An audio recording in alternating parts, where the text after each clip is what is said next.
academic exercise. This is human lives at stake. This is safety critical. These are automated vehicles, autonomous vehicles. Semi-autonomous. We're going to be... Okay. We've gone through wars on these topics. Semi-autonomous vehicles. Semi-autonomous. So even though it's called FSD, full self-driving, it is currently not fully autonomous, meaning human supervision is required. So human is tasked with overseeing the systems. In fact, liability-wise, the human is always responsible. This is a human factor psychology question, which is fascinating. I'm fascinated by the whole space, which is a whole nother space of human-robot interaction. When AI systems and humans work together to accomplish tasks, that dance to me is one of the smaller communities, but I think it would be one of the most important open problems once they're solved, is how do humans and robots dance together? To me, semi-autonomous driving is one of those spaces.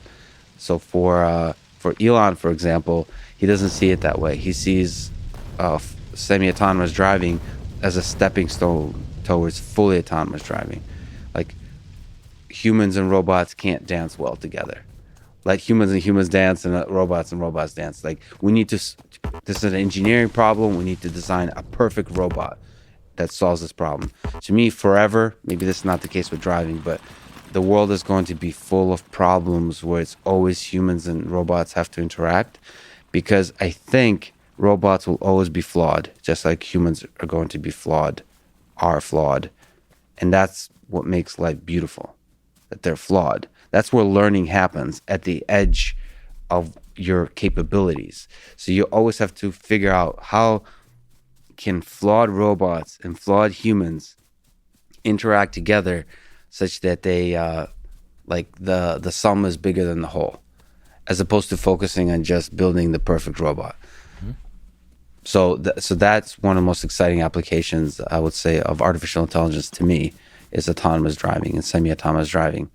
And that's a really good example of machine learning, because those systems are constantly learning. And there's a process there that maybe I can comment on. Andre Karpathy, who's the head of Autopilot, calls it the data engine. And this process applies for a lot of machine learning, which is, you build a system that's pretty good at doing stuff. You send it out into the real world. It starts doing the stuff, and then it runs into what are called edge cases, like failure cases, where it screws up. You know, we do this as kids. That, you know, we do this as adults. We do this as adults, exactly. But we learn really quickly. But the whole point, and this is the fascinating thing about driving, is you realize there's millions of edge cases. There's just like weird situations that you did not expect. And so the data engine process is, you collect those edge cases and then you go back to the drawing board and learn from them. And so you have to create this data pipeline where all these cars, hundreds of thousands of cars, are just driving around and something weird happens. And so whenever this weird detector fires, it's another important concept, that piece of data goes back to the mothership for the training, for the retraining of the system. And through this data engine process, it keeps improving and getting better and better and better and better. So basically, you send out a pretty clever AI systems out into the world and let it find the edge cases. Let it screw up just enough to figure out where the edge cases are, and then go back and learn from them, and then send out that new version and keep updating that version. Is the updating done by humans? The annotation is done by humans. So you have to, the weird examples come back, the edge cases, and you have to label what actually happened in there. There's also some mechanisms for automatically labeling, but mostly I think you always have to rely on humans to improve, to understand what's happening in the weird cases. And then there's a lot of debate, and that's the other thing, what is artificial intelligence, which is a bunch of smart people having very different opinions about what is intelligence. So AI is basically a community of people who don't agree on anything. Yeah, that seems to be the case. First of all, this is a beautiful description of terms that I've heard many times among my colleagues at Stanford, at meetings in the outside world, and there's so many fascinating things. I have so many questions, but I do want to ask one question about the culture of AI, because it does seem to be a community where at least as an outsider, where it seems like there's very little consensus about what the terms and the operational definitions even mean. And there seems to be a lot of splitting happening now of not just supervised and unsupervised learning, but these sort of intermediate conditions where machines are autonomous, but then go back for more instruction, like kids go home from college during the summer and get a little, mom still feeds them, then eventually they leave the nest kind of thing. Is there something in particular about engineers or about people in this realm of engineering that you think lends itself to disagreement? Yeah, I think, so first of all, the more specific you get, the less disagreement there is. So there's a lot of disagreement about what is artificial intelligence, but there's less disagreement about what is machine learning, and even less when you talk about active learning or machine teaching or self-supervised learning. And then when you get into like NLP language models or transformers, when you get into specific neural network architectures, there's less and less and less disagreement about those terms. So you might be hearing the disagreement from the high level terms, and that has to do with the fact that engineering, especially when you're talking about intelligent systems, is a little bit of an art and a science. So the art part is the thing that creates disagreements, because then you start having disagreements about how easy or difficult a particular problem is. For example, a lot of people disagreed with Elon how difficult the problem of autonomous driving is, and so but nobody knows. So there's a lot of disagreement about what are the limits of these techniques, and through that, the terminology also contains within it the disagreements. But overall, I think it's also a young science that also has to do with that. So like, it's not just engineering, it's that artificial intelligence truly, as a large-scale discipline where it's thousands, tens of thousands, hundreds of thousands of people working on it, huge amounts of money being made, that's a very recent thing. So we're trying to figure out those terms. And of course, there's egos and personalities and a lot of fame to be made. Like the term deep learning, for example. Neural networks have been around for many, many decades, since the 60s, you can argue since the 40s. So there was a rebranding of neural networks into the word deep learning, term deep learning, that was part of the reinvigoration of the field. But it's really the same exact thing. I didn't know that. I mean, I grew up in the age of neuroscience when neural networks were discussed. Computational neuroscience and theoretical neuroscience, they had their own journals. It wasn't actually taken terribly seriously by experimentalists until a few years ago. I would say about 5 to 7 years ago. Excellent theoretical neuroscientists like Larry Abbott and other, I have colleagues certainly at Stanford as well, that people started paying attention to computational methods. But these terms, neural networks, computational methods, I actually didn't know that neural networks and deep learning were, those have now become kind of synonymous. No, they were always, they were always the same thing. Interesting. It was, so I'm a neuroscientist and I didn't know that. So, well, because neural networks probably mean something else in neuroscience, not something else, but a little different flavor depending on the field. And that's fascinating too, because neuroscience and AI people have started working together and dancing a lot more in the recent, I would say, probably decade. Oh, machines are going into the brain. I have a couple questions, but one thing that I'm sort of fixated on that I find incredibly interesting is this example you gave of playing a game with a mutated version of yourself as a competitor. Yeah. I find that incredibly interesting as a kind of a parallel or a mirror for what happens when we try and learn as humans, which is we generate repetitions of whatever it is we're trying to learn, and we make errors. Occasionally we succeed.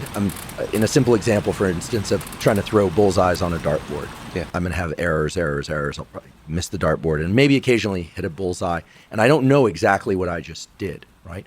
But then let's say I was playing darts against a version of myself where I was wearing a visual prism, like I had a visual defect. You learn certain things in that mode as well. You're saying that a machine can sort of mutate itself. Does the mutation always cause a deficiency that it needs to overcome? Because mutations in biology sometimes give us superpowers, right? Occasionally you'll get somebody who has better than 20/20 vision and they can see better than 99.9% of people out there. Mm-hmm. So when you talk about a machine playing a game against a mutated version of itself, is the mutation always what we call a negative mutation, or an adaptive or a maladaptive mutation? No, you don't know until you get you mutate first and then figure out, and they compete against each other. So you're evolving. The machine gets to evolve itself in real time. Yeah, and I think of it, which would be exciting if you could actually do with humans. It's not just so. Usually, you freeze a version of the system. So really, you take an Andrew of yesterday, and you make 10 clones of them, and then maybe you mutate, maybe not, and then you do a bunch of competitions of the Andrew of today, like you fight to the death. Who wins last? So I love that idea of like creating a bunch of clones of myself from each of the day from the past year, and just seeing who's going to be better at like podcasting or science, or picking up chicks at a bar, or I don't know, or competing in jiu-jitsu. That's one way to do it. I mean, a lot of Lexes would have to die for that process, but that's essentially what happens is in reinforcement learning through the self-play mechanisms. It's a graveyard of systems that didn't do that well, and the surviving, the good ones survive. Do you think that Darwin's theory of evolution might have worked in some sense in this way, but at the population level?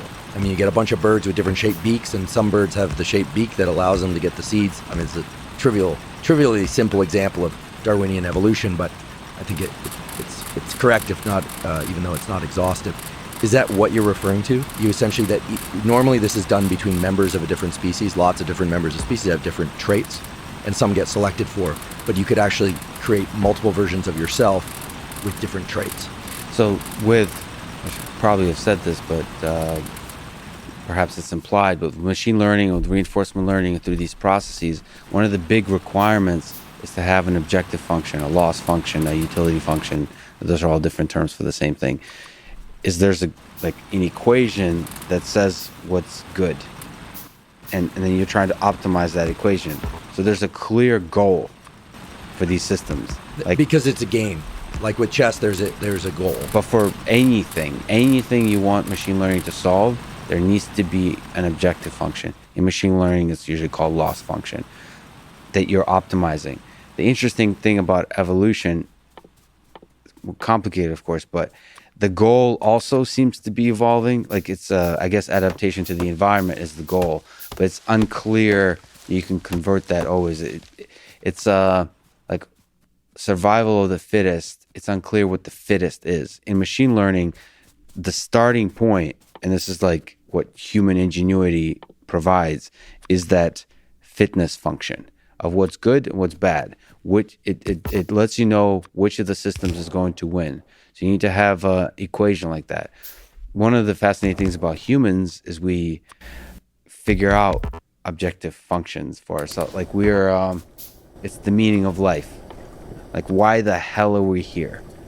And a machine currently has to have a hard-coded statement about why. It has to have a meaning of artificial intelligence-based life. Right. It can't.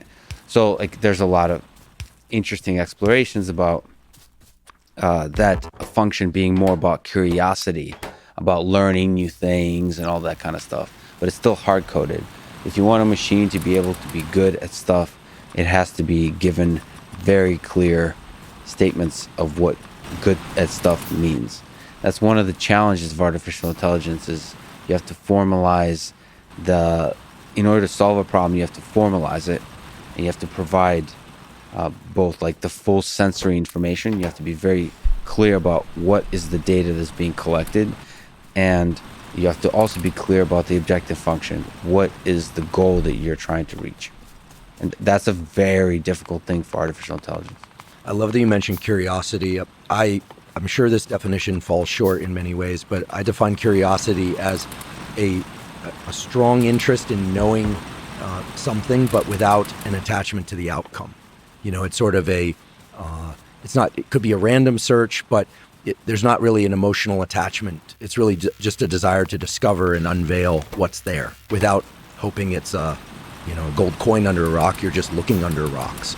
Is that more or less how the machine, within machine learning, it sounds like there are elements of reward prediction and, rewards. The machine has to know when it's done the right thing. So can you make machines that are curious, or are the sorts of machines that you are describing curious by design? Yeah, curiosity is a kind of symptom, not the goal. So what happens is one of the big trade-offs in reinforcement learning is this exploration versus exploitation. So when you know very little, it pays off to explore a lot, even suboptimal, like even trajectories that seem like they're not going to lead anywhere. That's called exploration. The smarter and smarter and smarter you get, the more emphasis you put on exploitation, meaning you take the best solution, you take the best path. Now, through that process, the exploration can look like curiosity by us humans, but it's really just trying to get out of the local optima of the thing it's already discovered. It's from an AI perspective, it's always looking to optimize the objective function. It derives, and we could talk about this a lot more, but in terms of the tools of machine learning today, it derives no pleasure from just the curiosity of, like, I don't know, discovery. So there's no dopamine for there's a no machine. dopamine. There's no reward system, chemical or, I guess, electronic reward system. That said, if you look at machine learning literature and reinforcement learning literature, they will use, like DeepMind will use terms like dopamine. We're constantly trying to use the human brain to inspire totally new solutions to these problems. So they'll think, like, how does dopamine function in the human brain, and how can that lead to more interesting ways to discover optimal solutions. But ultimately, currently, there has to be a formal objective function. Now, you could argue that humans also has a set of objective functions we're trying to optimize. We're just not able to introspect them. We don't actually know what we're looking for and seeking and doing. Well, like Lisa Feldman Barrett, who you've spoken with, at least on Instagram, I hope you met her through you. Yeah. Yeah, I hope you actually have her on this podcast. Yeah, that would she's be terrific. So she has a very, it has to do with homeostasis, like that. Basically, there's a very dumb objective function that the brain is trying to optimize, like to keep like body temperature the same. Like there's a very dumb kind of optimization function happening. And then what we humans do with our fancy consciousness and cognitive abilities is we tell stories to ourselves so we can have nice podcasts. But really, it's the brain trying to maintain just like healthy state, I guess. That's fascinating. I also see the human brain and I hope artificial intelligence systems as not just systems that solve problems or optimize a goal, but also storytellers. I think there's a power to telling stories. We tell stories to each other. That's what communication is. Like when you're alone, that's when you solve problems. That's when it makes sense to talk about solving problems. But when you're a community, the capability to communicate, tell stories, share ideas in such a way that those ideas are stable over a long period of time, that's being a charismatic storyteller. And I think both humans are very good at this. Arguably, I would argue that's why we are who we are, is we're great storytellers. And then AI, I hope, will also become that. So it's not just about being able to solve problems with a clear objective function. It's afterwards be able to tell like a way better, like make up a way better story about why you did something or why you failed. So you think that robots or machines of some sort are going to start telling humans stories? Well, definitely. So the technical field for that is called explainable AI, explainable artificial intelligence, is trying to figure out how you get the AI system to explain to us humans why the hell it failed or why it succeeded. Or there's a lot of different sort of versions of this, or to visualize how it understands the world. That's a really difficult problem, especially with neural networks that are famously opaque, that we don't understand in many cases why a particular neural network does what it does so well. And to try to figure out where it's going to fail, that requires the AI to explain itself. There's a huge amount of money, there's a huge amount of money in this, especially from government funding and so on. Because if you want to deploy AI systems in the real world, we humans at least want to ask it a question like, why the hell did you do that? Like, in a dark way, why did you just kill that person? Right? Like, if a car ran over a person, we want to understand why that happened. And now, again, we're sometimes very unfair to AI systems because we humans can often not explain why very well. But that's the field of explainable AI. That's people are very interested in, because the more and more we rely on AI systems, like the Twitter recommender system, that AI algorithm, that's, I would say, impacting elections, perhaps starting wars or at least military conflict. That's that algorithm. We want to ask that algorithm, first of all, do you know what the hell you're doing? Do you understand the society level effects you're having? And can you explain the possible other trajectories? Like, we would have that kind of conversation with a human. We want to be able to do that with an AI. And on my own personal level, I think it would be nice to talk to AI systems for stupid stuff, like robots, when they fail, to Why'd you fall down the stairs? yeah, but not an engineering question, but almost like endearing question. Like, like, I'm looking for, if I fell and you and I were hanging out, I don't think you need an explanation exactly what were the dynamic, like, what was the underactuated system problem here, like Right. what was the texture of the floor, or so on, or like, what was the No, I want to know what you're thinking.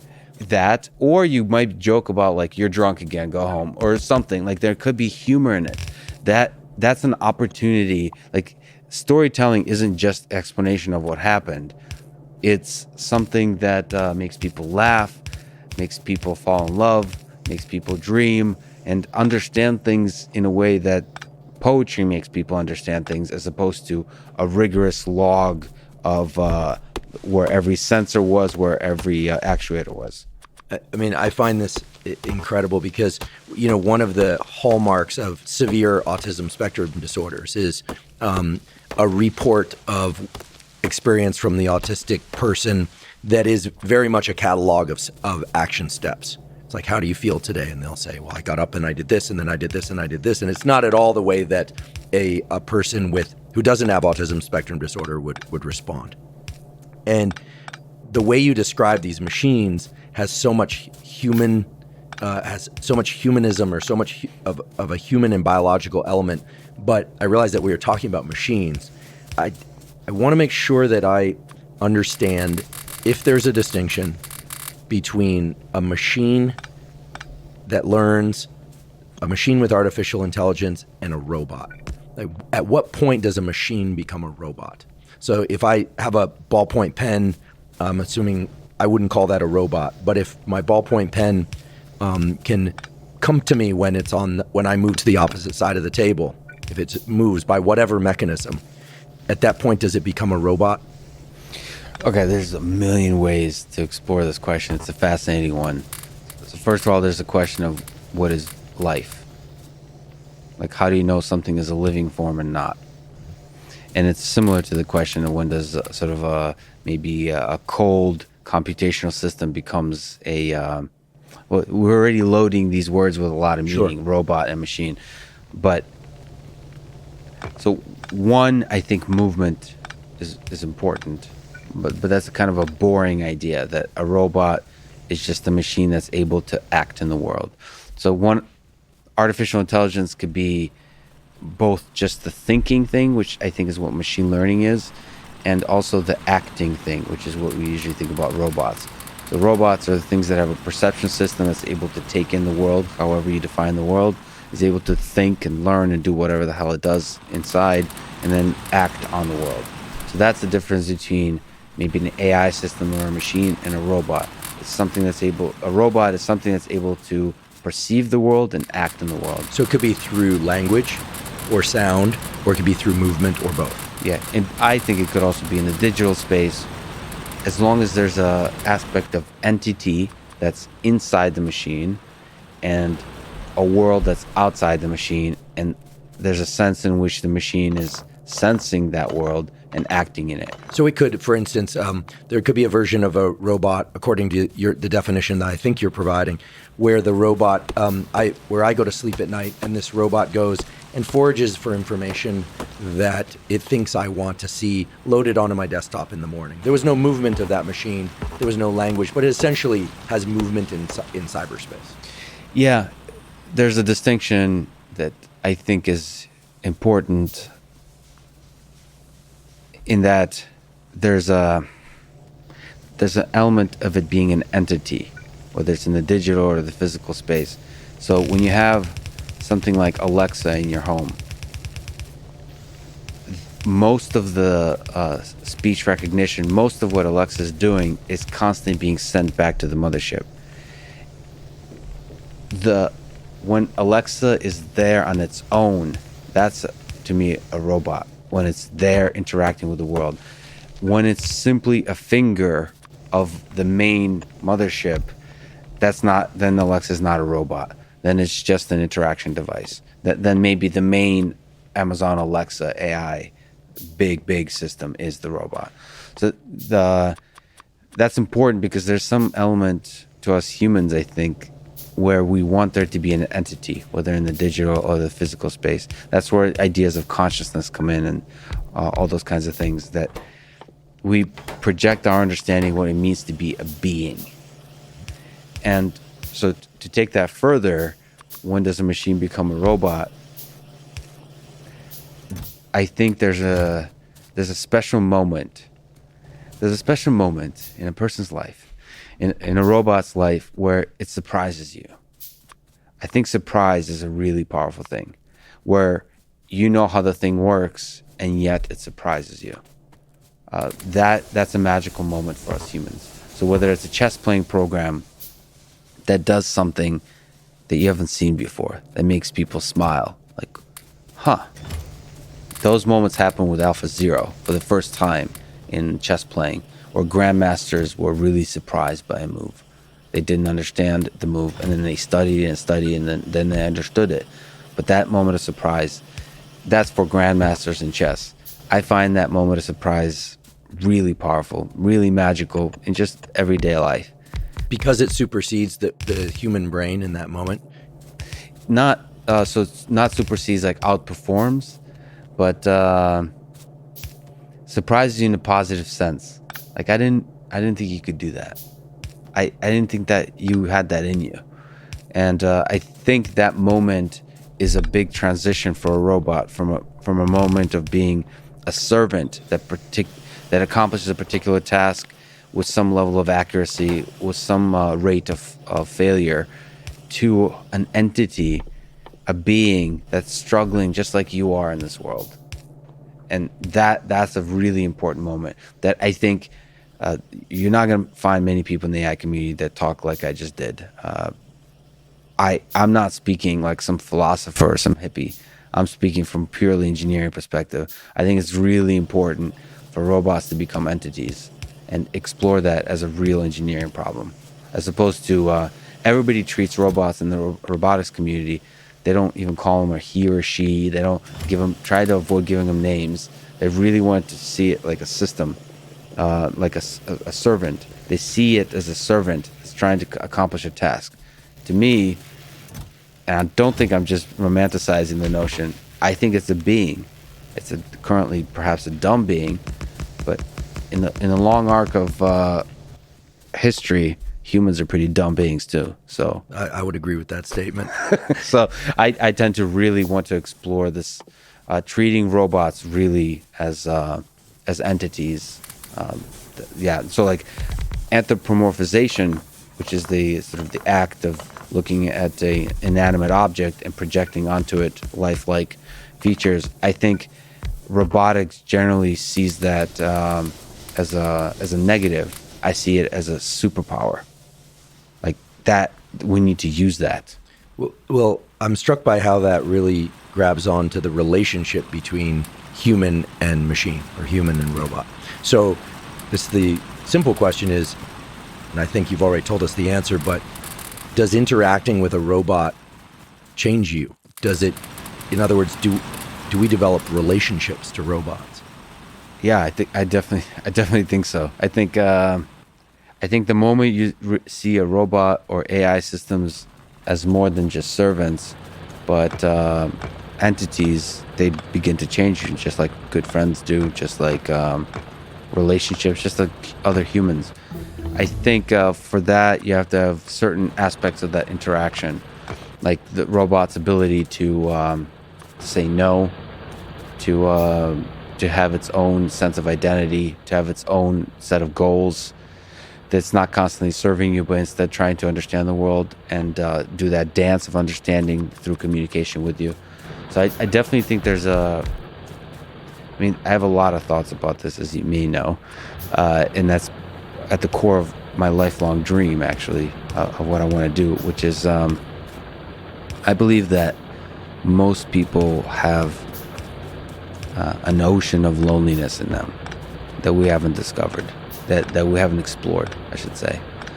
And I see AI systems as helping us explore that so that we can become better humans, better people towards each other.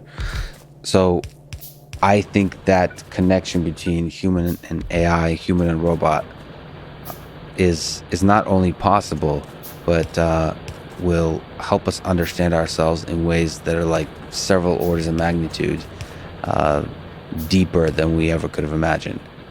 I tend to believe that. Well, I have very wild levels of belief in terms of how impactful that would be. Right.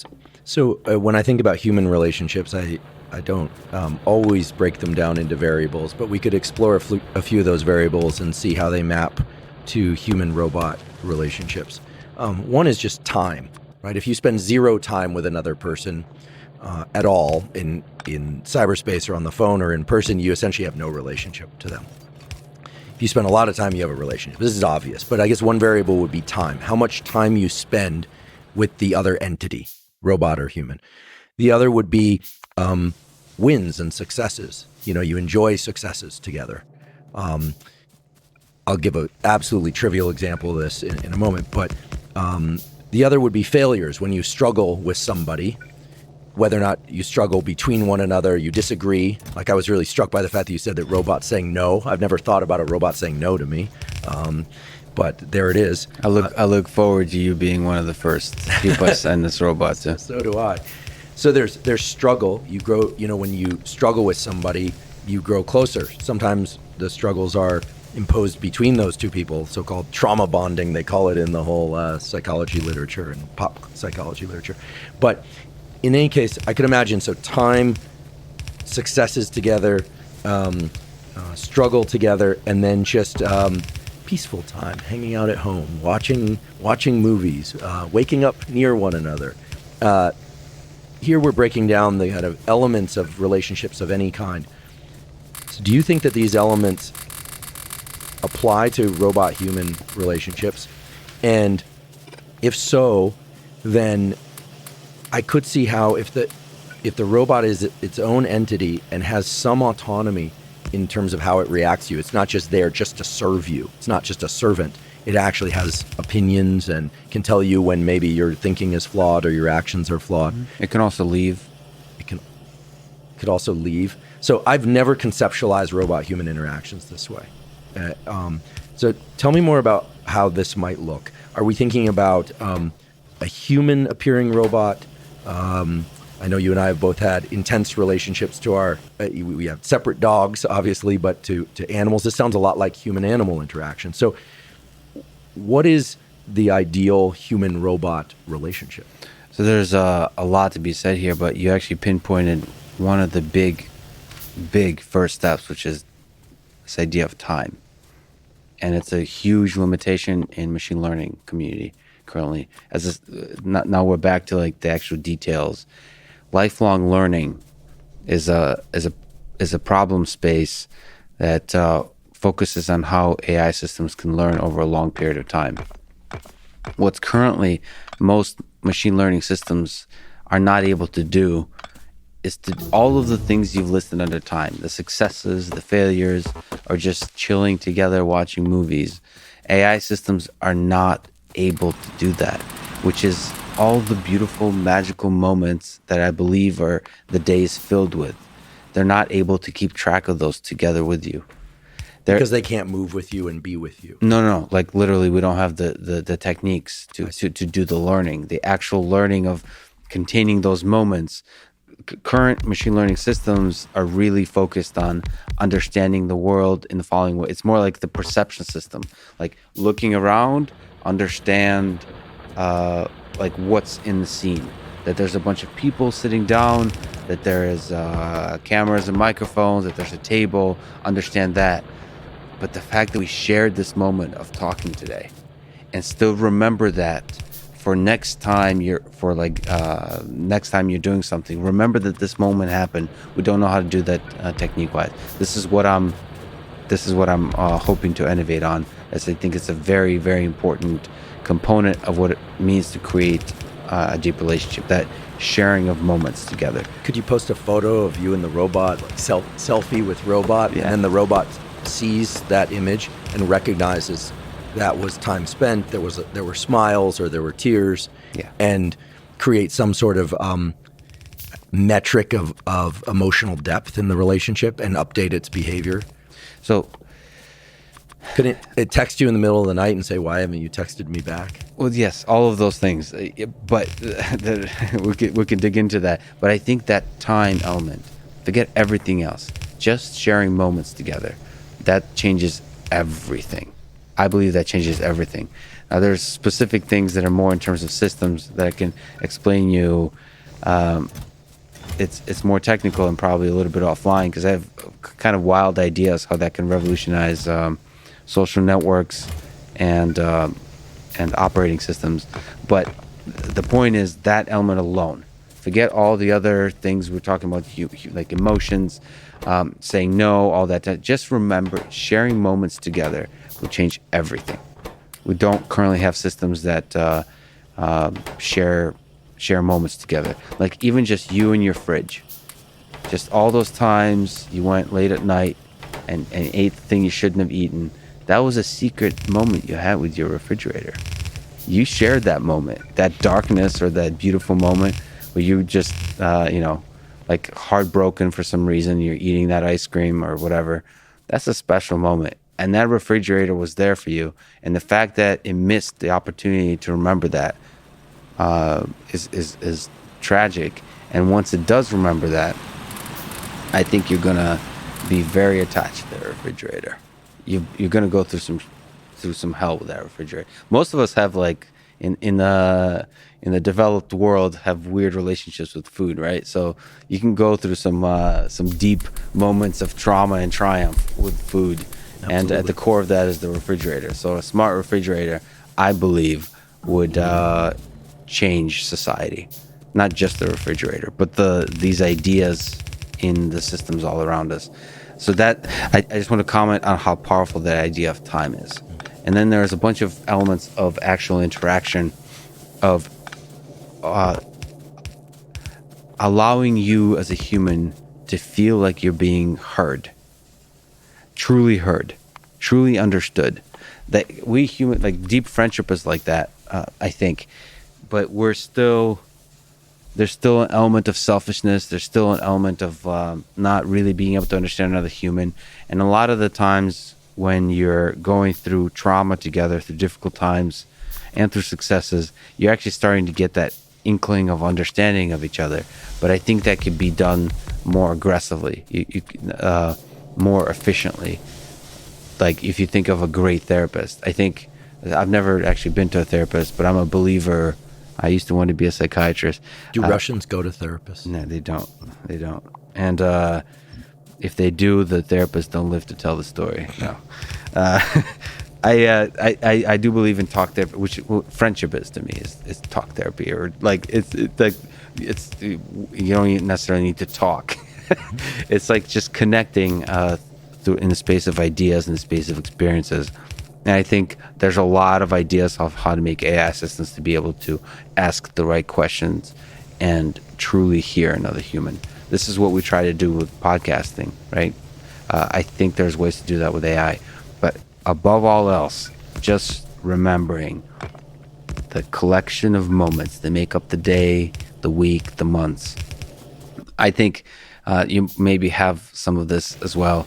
Some of my closest friends still are the friends from high school. That's time. We've been through a bunch of shit together. And that, like, we're very different people. But just the fact that we've been through that and we remember those moments, and those moments somehow create a depth of connection like nothing else, like you and your refrigerator. I love that because I had my graduate advisor. Unfortunately, she passed away. But when she passed away, somebody said at her memorial, all these amazing things she had done, et cetera. And then her kids got up there, and she had young children that I knew when she was pregnant with them. And so it was really, even now I can feel like your heart gets heavy thinking about this. They're going to grow up without their mother. And it was really amazing. Very, very strong young girls and now young women. And what they said was incredible. They said what they really appreciated most about their mother, who was an amazing person, is all the unstructured time they spent together. Mm-hmm. So it wasn't the trips to the zoo. It wasn't, she woke up at 5 a.m. and drove us to school. She did all those things too. She had a 2-hour commute in each direction. It was incredible, ran a lab, etc. But it was the unstructured time. So on the passing of their mother, that's what they remembered was the biggest give, and what bonded them to her was all the time where they just kind of hung out. And the way you described the relationship to a refrigerator is so, I want to say human-like, but I'm almost reluctant to say that, because what I'm realizing as we're talking is that what we think of as human-like might actually be a lower form of relationship. There may be relationships that are far better than the sorts of relationships that we can conceive in our minds right now based on what these machine relationship interactions could teach us. Do I have that right? Yeah, I think so. I think there's no reason to see machines as somehow incapable of teaching us something that's deeply human. I don't think humans have a monopoly on that. I think we understand ourselves very poorly, and we need to have the kind of prompting from a machine. And definitely part of that is just remembering the moments. I think the unstructured time together, I wonder if it's quite so unstructured. That's like calling this podcast unstructured time. Maybe what they meant was it wasn't a big outing. It wasn't right. There was no specific goal, but a goal was created through the lack of a goal. Like where you just hang out and then you start playing, Thumb War, and you end up playing Thumb War for an hour. Yeah. So it's the structure emerges from lack of structure. No, but the thing is, the moments, there's something about those times that create special moments. And I think those could be optimized for. I think we think of like a big outing as, I don't know, going to Six Flags or something, or some big, the Grand Canyon, or going to some, I don't know, I think we would need to, we don't quite yet understand as humans what creates magical moments. I think it's possible to optimize a lot of those things. And perhaps like podcasting is helping people discover that, like, maybe the thing we want to optimize for isn't necessarily like some sexy, like quick clips. Maybe what we want is long form authenticity, depth. So we were trying to figure that out. Certainly from a deep connection between humans and AI systems. I think long conversations or long periods of communication over a series of moments, like minute, perhaps seemingly insignificant to the big ones, the big successes, the big failures. Those are all just stitching those together and talking throughout. I think that's the formula for a really, really deep connection. That from a very specific engineering perspective is, I think, a fascinating open problem that hasn't been really worked on very much. And for me, if I have the guts, and there's a lot of things to say, but one of it is guts. I'll build a startup around it. Yeah. So let's talk about this startup, and let's talk about the dream. You've mentioned this dream before in our previous conversations, always as little hints dropped here and there. Just for anyone listening, there's never been an offline conversation about this dream. I'm not privy to anything. except what Lex says now. And I realized that there's no way to capture the full essence of a dream in any kind of verbal statement in a way that captures all of it. But what is this dream that you've referred to now several times when we've sat down together and talked on the phone?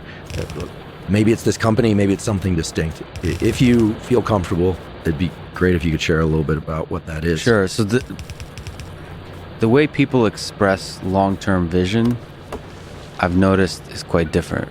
Like Elon is an example of somebody who can very crisply say exactly what the goal is. Also has to do with the fact the problems he's solving have nothing to do with humans. So my long-term vision is a little bit more difficult to express in words. I've noticed as I've tried. It could be my brain's failure. But there's ways to sneak up to it. So let me just say a few things. Early on in life, and also in the recent years, I've interacted with a few robots where I understood there's magic there. And that magic could be shared by millions if it's brought to light. When I first met Spot from Boston Dynamics, I realized there's magic there that nobody else is seeing. Is the dog. The dog, sorry. The Spot is the four-legged robot from Boston Dynamics. Some people might have seen it. It's this yellow dog. And, sometimes in life, you just notice something that just grabs you. And I believe that this is something that, this magic is something that could be in every single device in the world. The way that I think maybe Steve Jobs thought about the personal computer. Woz didn't think about the personal computer this way, but Steve did. Which is like he thought that the personal computer should be as thin as a sheet of paper and everybody should have one. I mean, this idea, I think it is heartbreaking that the world is being filled up with machines that are soulless. And I think every one of them can have that same magic. One of the things that also inspired me in terms of a startup is that magic can be engineered much easier than I thought. That's my intuition with everything I've ever built and worked on. So the dream is to add a bit of that magic in every single computing system in the world. So the way that Windows operating system for a long time was the primary operating system everybody interacted with. They built apps on top of it. I think this is something that should be as a layer, almost as an operating system in every device that humans interact with in the world. And what that actually looks like, the actual dream when I was especially a kid, it didn't have this concrete form of a business. It had more of a dream of exploring your own loneliness by interacting with machines, robots.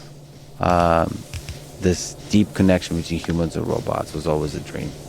And so for me, I'd love to see a world where every home has a robot, and not a robot that washes the dishes, or a sex robot, or I don't know. I think of any kind of activity the robot can do, but more like a companion, a family member, the way a dog is. But a dog that's able to speak your language too. So not just connect the way a dog does by looking at you and looking away and almost like smiling with its soul in that kind of way, but also to actually understand what the hell, like, why are you so excited about the successes? Like, understand the details, understand the traumas. And I just think that has always filled me with excitement that I could, with artificial intelligence, bring joy to a lot of people. More recently, I've been more and more heartbroken to see the kind of division, derision, even hate that's boiling up on the internet through social networks. And I thought this kind of mechanism is exactly applicable in the context of social networks as well. So it's an operating system that serves as your guide to on the internet. one of the biggest problems with YouTube and social networks currently is they're optimizing for engagement. I think if you create AI systems that know each individual person, you're able to optimize for long-term growth, for long-term happiness Of the individual? of the individual. And there's a lot of other things to say, which is in order for AI systems to learn everything about you, they need to, just like you and I, when we talk offline, we're collecting data about each other, secrets about each other. The same way AI has to do that. And that allows you to, and that requires you to rethink ideas of ownership of data. I think each individual should own all of their data and very easily be able to leave. Just like AI systems can leave, humans can disappear and delete all of their data in a moment's notice, which is actually better than we humans can do. Because once we load the data into each other, it's there. I think it's very important to be both, give people complete control over their data in order to establish trust, that they can trust you. And the second part of trust is transparency. Whenever the data is used, to make it very clear what it's being used for. And not clear in a lawyerly legal sense, but clear in a way that people really understand what it's used for. I believe when people have the ability to delete all their data and walk away and know how the data is being used, I think they'll stay. So the possibility of a clean breakup is actually what will keep people together. Yeah, I think so. Yeah, exactly. I think a happy marriage requires the ability to divorce easily without the divorce industrial complex or whatever is currently going on, that there's so much money to be made from lawyers and divorce. But yeah, the ability to leave is what enables love, I think. It's interesting. I've heard the phrase from a semi-cynical friend that marriage is the leading cause of divorce. But now we've heard that divorce, or the possibility of divorce, could be the leading cause of marriage. Of a happy marriage. Good point. Of a happy marriage. So that, yeah, but there's a lot of details there. But the big dream is that connection between AI system and a human. And I haven't, there's so much fear about artificial intelligence systems and about robots that I haven't quite found the right words to express that vision, because the vision I have is one, it's not like some naive delusional vision of like technology is going to save everybody. I really do just have a positive view of ways AI systems can help humans explore themselves. I love that positivity, and I agree that the stance, everything is doomed, is equally bad. To say that everything's going to turn out all right. There has to be a dedicated effort. And clearly you're thinking about what that dedicated effort would look like. You mentioned two aspects to this dream, and I want to make sure that I understand where they connect, if they do, or if these are independent streams. One was this hypothetical robot family member or some other form of robot that would allow people to experience the kind of delight that you experienced many times, and that you would like the world to be able to have. And it's such a beautiful idea of this give. And the other is social media or social network platforms that really serve individuals and their best selves and their happiness and their growth. Is there crossover between those, or are these two parallel dreams? It's 100% the same thing. It's difficult to kind of explain without going through details, but maybe one easy way to explain the way I think about social networks is to create an AI system that's yours. It's not like Amazon Alexa that's centralized. You own the data. It's like your little friend that becomes your representative on Twitter. That helps you find things that will make you feel good, that will also challenge your thinking to make you grow, but not get to that. Not let you get lost in the negative spiral of dopamine that gets you to be angry, or most just gets you to be not open to learning. And so that little representative is optimizing your long-term health. And it's I believe that is not only good for human beings, it's also good for business. I think long term you can make a lot of money by challenging this idea that the only way to make money is maximizing engagement. And one of the things that people disagree with me on is they think Twitter's always going to win. Like maximizing engagement is always going to win. I don't think so. I think people have woken up now to understanding that like they don't always feel good. The ones who are on Twitter a lot, that they don't always feel good at the end of the week. I would love feedback from whatever this creature, whatever, I don't know what to call it, as to, maybe at the end of the week, it would automatically unfollow some of the people that I follow because it realized through some really smart data about how I was feeling inside or how I was sleeping or something that that just wasn't good for me. But it might also put things and people in front of me that I ought to see. Is that that kind of a sliver of what this looks like? The whole point, because of the interaction, because of sharing the moments and learning a lot about you, you're now able to understand what interactions led you to become a better version of yourself. Like the person you yourself are happy with. I mean, this isn't, if you're into flat Earth and you feel very good about it, that you believe the Earth is flat, like the idea that you should censor that is ridiculous. If it makes you feel good and you're becoming the best version of yourself, I think you should be getting as much flat Earth as possible. Now, it's also good to challenge your ideas, but not because the centralized committee decided, but because you tell to the system that you like challenging your ideas. I think all of us do.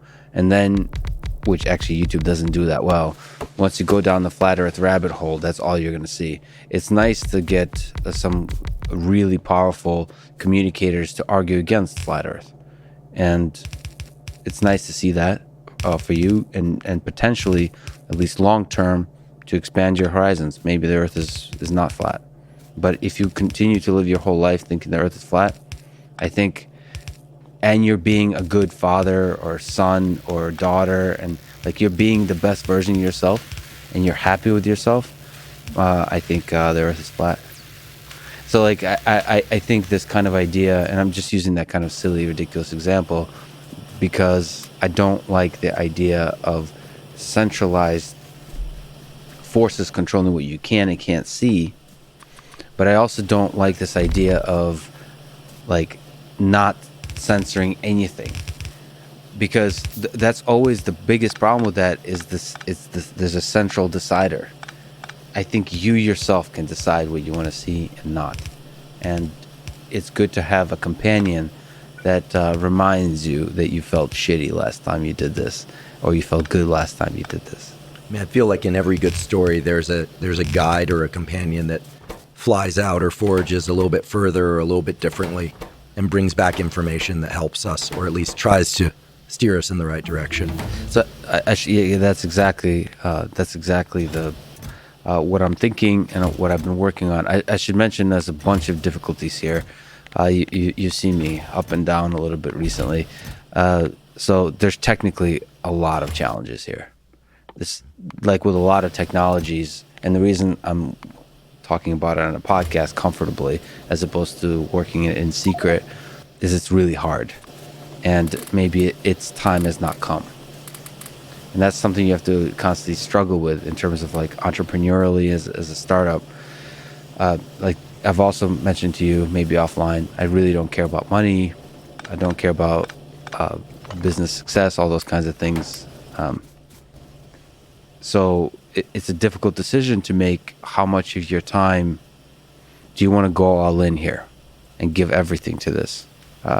It's a big roll of the dice, because I've also realized that working on some of these problems, both with the robotics and the technical side in terms of the machine learning system that I'm describing, it's lonely.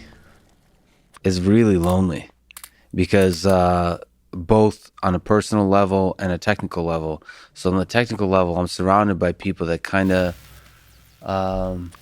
doubt me, which I think all entrepreneurs go through. And they doubt you in the following sense. They they know how difficult it is. Like the people that the colleagues of mine, they know how difficult lifelong learning is. They also know how difficult it is to build a system like this, build a competitive social network. And in general, there's a kind of loneliness to just working on something on your own for long periods of time. And you start to doubt whether, given that you don't have a track record of success, like that's a big one. When you look in the mirror, especially when you're young, but I still have that on most things. You look in the mirror, it's like, and you have these big dreams. How do you know you're actually as smart as you think you are? Like, how do you know you're going to be able to accomplish this dream? You have this ambition. You sort of don't, but you're kind of pulling on a string, hoping that there's a bigger ball of yarn. Yeah, but you have this kind of intuition. I think I pride myself in knowing what I'm good at, because the reason I have that intuition is because I think I'm very good at knowing all the things I suck at, which is basically everything. So like whenever I notice, like, wait a minute, I'm kind of good at this, which is very rare for me. I think like that might be a ball of yarn worth pulling at. And the thing with, in terms of engineering systems that are able to interact with humans, I think I'm very good at that. And because we talk about podcasting and so on, I don't know if I'm very good at podcasting. You're very good at podcasting. But I certainly don't. I think maybe it is compelling for people to watch a kind-hearted idiot struggle with this form. Maybe that's what's compelling. But in terms of like actual being a good engineer of human-robot interaction systems, I think I'm good. But it's hard to know until you do it, and then the world keeps telling you you're not, and it's full of doubt. It's really hard, and I've been struggling with that recently. It's kind of a fascinating struggle, but then that's where the Goggins thing comes in. Is like, aside from the stay hard motherfucker, is the like, whenever you're struggling, that's a good sign that if you keep going, that you're going to be alone in the success, right?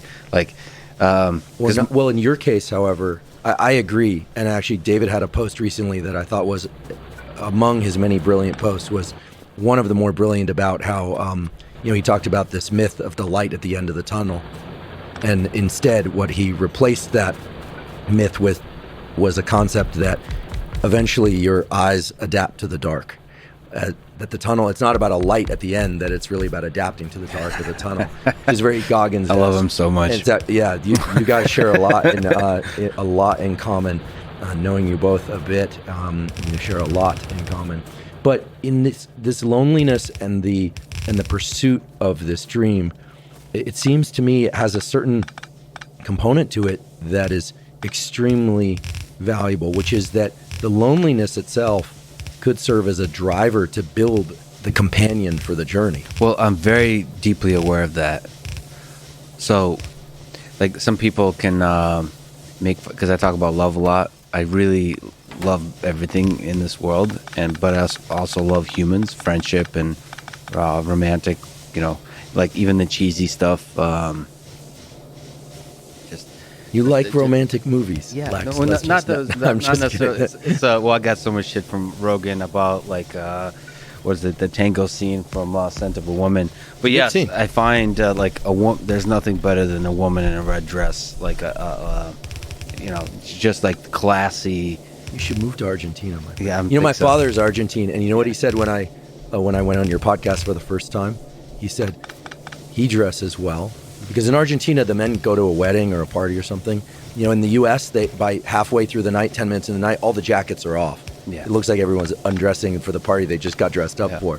And he said, I like the way he dresses. And then when I started, he was talking about you. And then when I started my podcast, he said, why don't you wear a real suit like your friend Lex? I remember that. In any case. But let's talk about this pursuit just a bit more, because I think what you're talking about is building not just a solution for loneliness, but you've alluded to the loneliness as itself an important thing. And I think you're right. I think within people there is caverns of thoughts and shame, but also just the desire to be to have resonance, to be seen and heard. And I don't even know that it's seen and heard through language. But these reservoirs of loneliness, I think, they're interesting. Maybe you could comment a little bit about it, because just as often as you talk about love, I haven't quantified it, but it seems that you talk about this loneliness.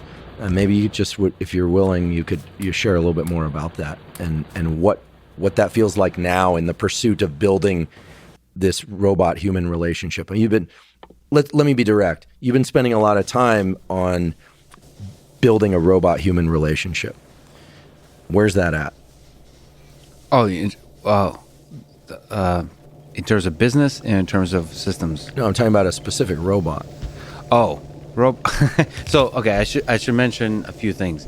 So one is there's a startup where there's an idea where I hope millions of people can use, and then there's my own personal, like almost like Frankenstein explorations with particular robots. So I'm very fascinated with legged robots in my own private, sounds like dark, but like in one N of one experiments to see if I can recreate the magic.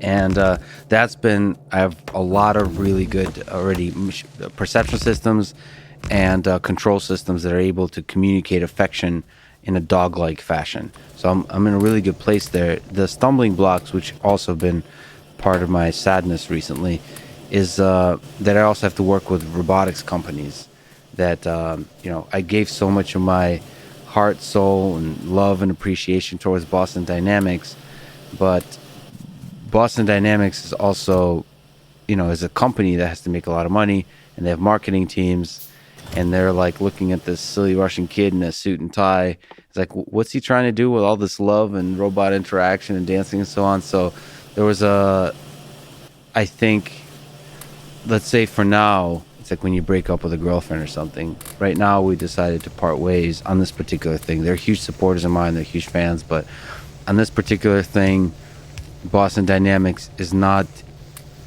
focusing on or interested in human-robot interaction. In fact, their whole business currently is keep the robot as far away from humans as possible. Because it's in the industrial setting where it's doing monitoring in dangerous environments. It's almost like a remote security camera, essentially, is its application. To me, I thought it's still, even in those applications, exceptionally useful for the robot to be able to perceive humans, like see humans, and to be able to, in a big map, localize where those humans are and have human intention. For example, like this, I did this a lot of work with pedestrians for a robot to be able to anticipate what the hell the human is doing, like where it's walking. If you're, humans are not ballistics object. They're not, just because you're walking this way one moment doesn't mean you'll keep walking that direction. You have to infer a lot of signals, especially with the head movement and the eye movement. And so I thought that's super interesting to explore, but they didn't feel that. So I'll be working with a few other robotics companies that are much more open to that kind of stuff, and they're super excited and fans of mine. Hopefully Boston Dynamics, my first love, that getting back with an ex-girlfriend, will come around. But so the algorithmically, it's I'm basically done there. The rest is actually getting some of these companies to work with. And then there's for people who work with robots know that one thing is to write software that works, and the other is to have a real machine that actually works. And it breaks down in all kinds of different ways that are fascinating, and so there's a big challenge there. But that's almost, it may sound a little bit confusing in the context of our previous discussion, because the previous discussion was more about the big dream, how I hoped to have millions of people enjoy this moment of magic. This current discussion about a robot is something I personally really enjoy. It just brings me happiness. I really try to do now everything that just brings me joy, maximize that, because robots are awesome. But two, given my little bit growing platform, I want to use the opportunity to educate people. It's like robots are cool, and if I think they're cool, I'll be able to, I hope, be able to communicate why they're cool to others. So this little robot experiment There's a little bit of research project too. There's a couple of publications with MIT folks around that. But the other is just to make some cool videos and explain to people how they actually work. And as opposed to people being scared of robots, they can still be scared, but also excited. Like see the dark side, the beautiful side, the magic of what it means to bring, for a machine to become a robot. I want to inspire people with that. But that's less. It's interesting because I think the big impact in terms of the dream does not have to do with embodied AI. So it does not need to have a body. I think the refrigerator is enough. That for an AI system just to have a voice and to hear you, that's enough for loneliness. The embodiment is just By embodiment, you mean the physical structure. Physical instantiation of intelligence. So it's a legged robot, or even just a thing. I have a few other humanoid robot, a little humanoid robot. Maybe I'll keep them on the table. Just like walks around, or even just like a mobile platform. They can just like turn around and look at you. It's like we mentioned with the pen, something that moves and can look at you. It's like that butter robot. That's what that asks, "What is my purpose?" That is really, it's almost like art. There's something about a physical entity that moves around, that's able to look at you and interact with you, that makes you wonder what it means to be human. It like challenges you to think, if that thing looks like it has consciousness, what the hell am I? And I like that feeling. I think that's really useful for us. It's humbling for us humans. But that's less about research. It's certainly less about business and more about exploring our own selves and challenging others to think like to think about what makes them human. I love this desire to share the delight of an interaction with a robot. And as you describe it, I find myself starting to crave that, because we all have those elements from childhood or from adulthood where we experience something, we want other people to feel that. And I think that you're right. I think a lot of people are scared of AI. I think a lot of people are scared of robots. My only experience of a robotic-like thing is my Roomba vacuum, where it goes about. It actually was pretty good at picking up Costello's hair when he was shed, and I was grateful for it. But then when I was on a call or something and it would get caught on a wire or something, I would find myself getting upset with the Roomba. In that moment, I'm like, "What are you doing?" And obviously it's just doing what it does. Yeah. But that's a kind of mostly positive but slightly negative interaction. But what you're describing has so much more richness and layers of detail that I can only imagine what those relationships are like. Well, there's a few, just a quick comment. So they're currently in Boston. I have a bunch of Roombas on my robot. And I did this experiment. Wait, how many Roombas? Sounds like a fleet of Roombas. Yeah, so probably 7 or 8. Wow, that's a lot of Roombas. So this place is very clean. Well, so I'm kind of waiting. This is the place we're currently in Austin is way larger than I need. But I basically got it so to make sure I have room for robots. So you have these 7 or so Roombas. You deploy all 7 at once? Oh no, I do different experiments with them. So one of the things I want to mention is I think there was a YouTube video that inspired me to try this. I got them to scream in pain and moan in pain whenever they were kicked or contacted. And I did that experiment to see how I would feel. I meant to do like a YouTube video on it, but then it just seemed very cruel. Did any Roomba rights activists come out? I think if I release that video, I think it's going to make me look insane, which I know people know I'm already insane. Now you have to release the video. Sure. Well, I think maybe if I contextualize it by showing other robots, like to show why this is fascinating, because ultimately I felt like they were human almost immediately, and that display of pain was what did that. Giving them a voice, especially a voice of dislike, of pain. I have to connect you to my friend Eddie Chang. He studies speech and language. He's a neurosurgeon, and we're lifelong friends. He studies speech and language, but he describes some of these more primitive, visceral vocalizations, cries, groans, moans of delight, other sounds as well, use your imagination, as such powerful rudders for the emotions of other people. Mm-hmm. And so I find it fascinating. I can't wait to see this video. Is the video available online? No, I haven't. I haven't recorded it. I just hit a bunch of Roombas that are able to scream in pain in my Boston place. So I like people are ready. As next podcast episode with Lex. Maybe we'll have that one. Who knows? So the thing is, like, people, I've noticed, because I talk so much about love, and it's really who I am.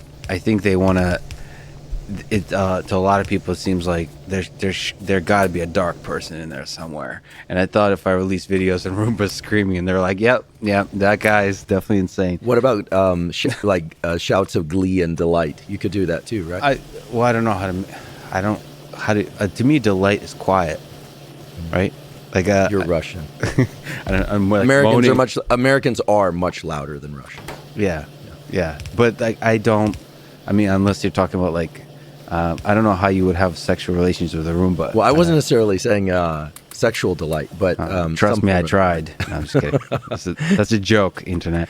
Okay, but I was fascinated in the psychology of how little it took, because you mentioned you had a more negative relationship with the Roomba. I'd find that mostly I took it for granted.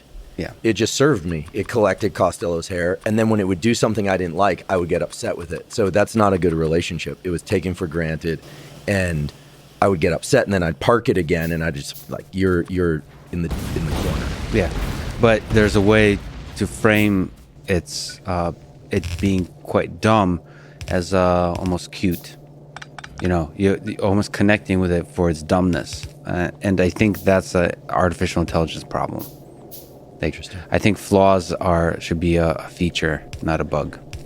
So along the lines of this, the different sorts of relationships that one could have with robots, and the fear, but also some of the positive relationships that one could have, there's so much dimensionality there, so much to explore. But power dynamics in relationships are very interesting, because the obvious ones that the unsophisticated view of this is, there's a master and a servant. Right? But there's also manipulation. There's benevolent manipulation. Children do this with parents. Puppies do this. Puppies turn their head and look cute and maybe give out a little noise. Kids coo, and parents always think that they're doing this because they love the parent. But in many ways, studies show that those coos are ways to extract the sorts of behaviors and expressions from the parent that they want. The child doesn't know it's doing this. It's completely subconscious, but it's benevolent manipulation.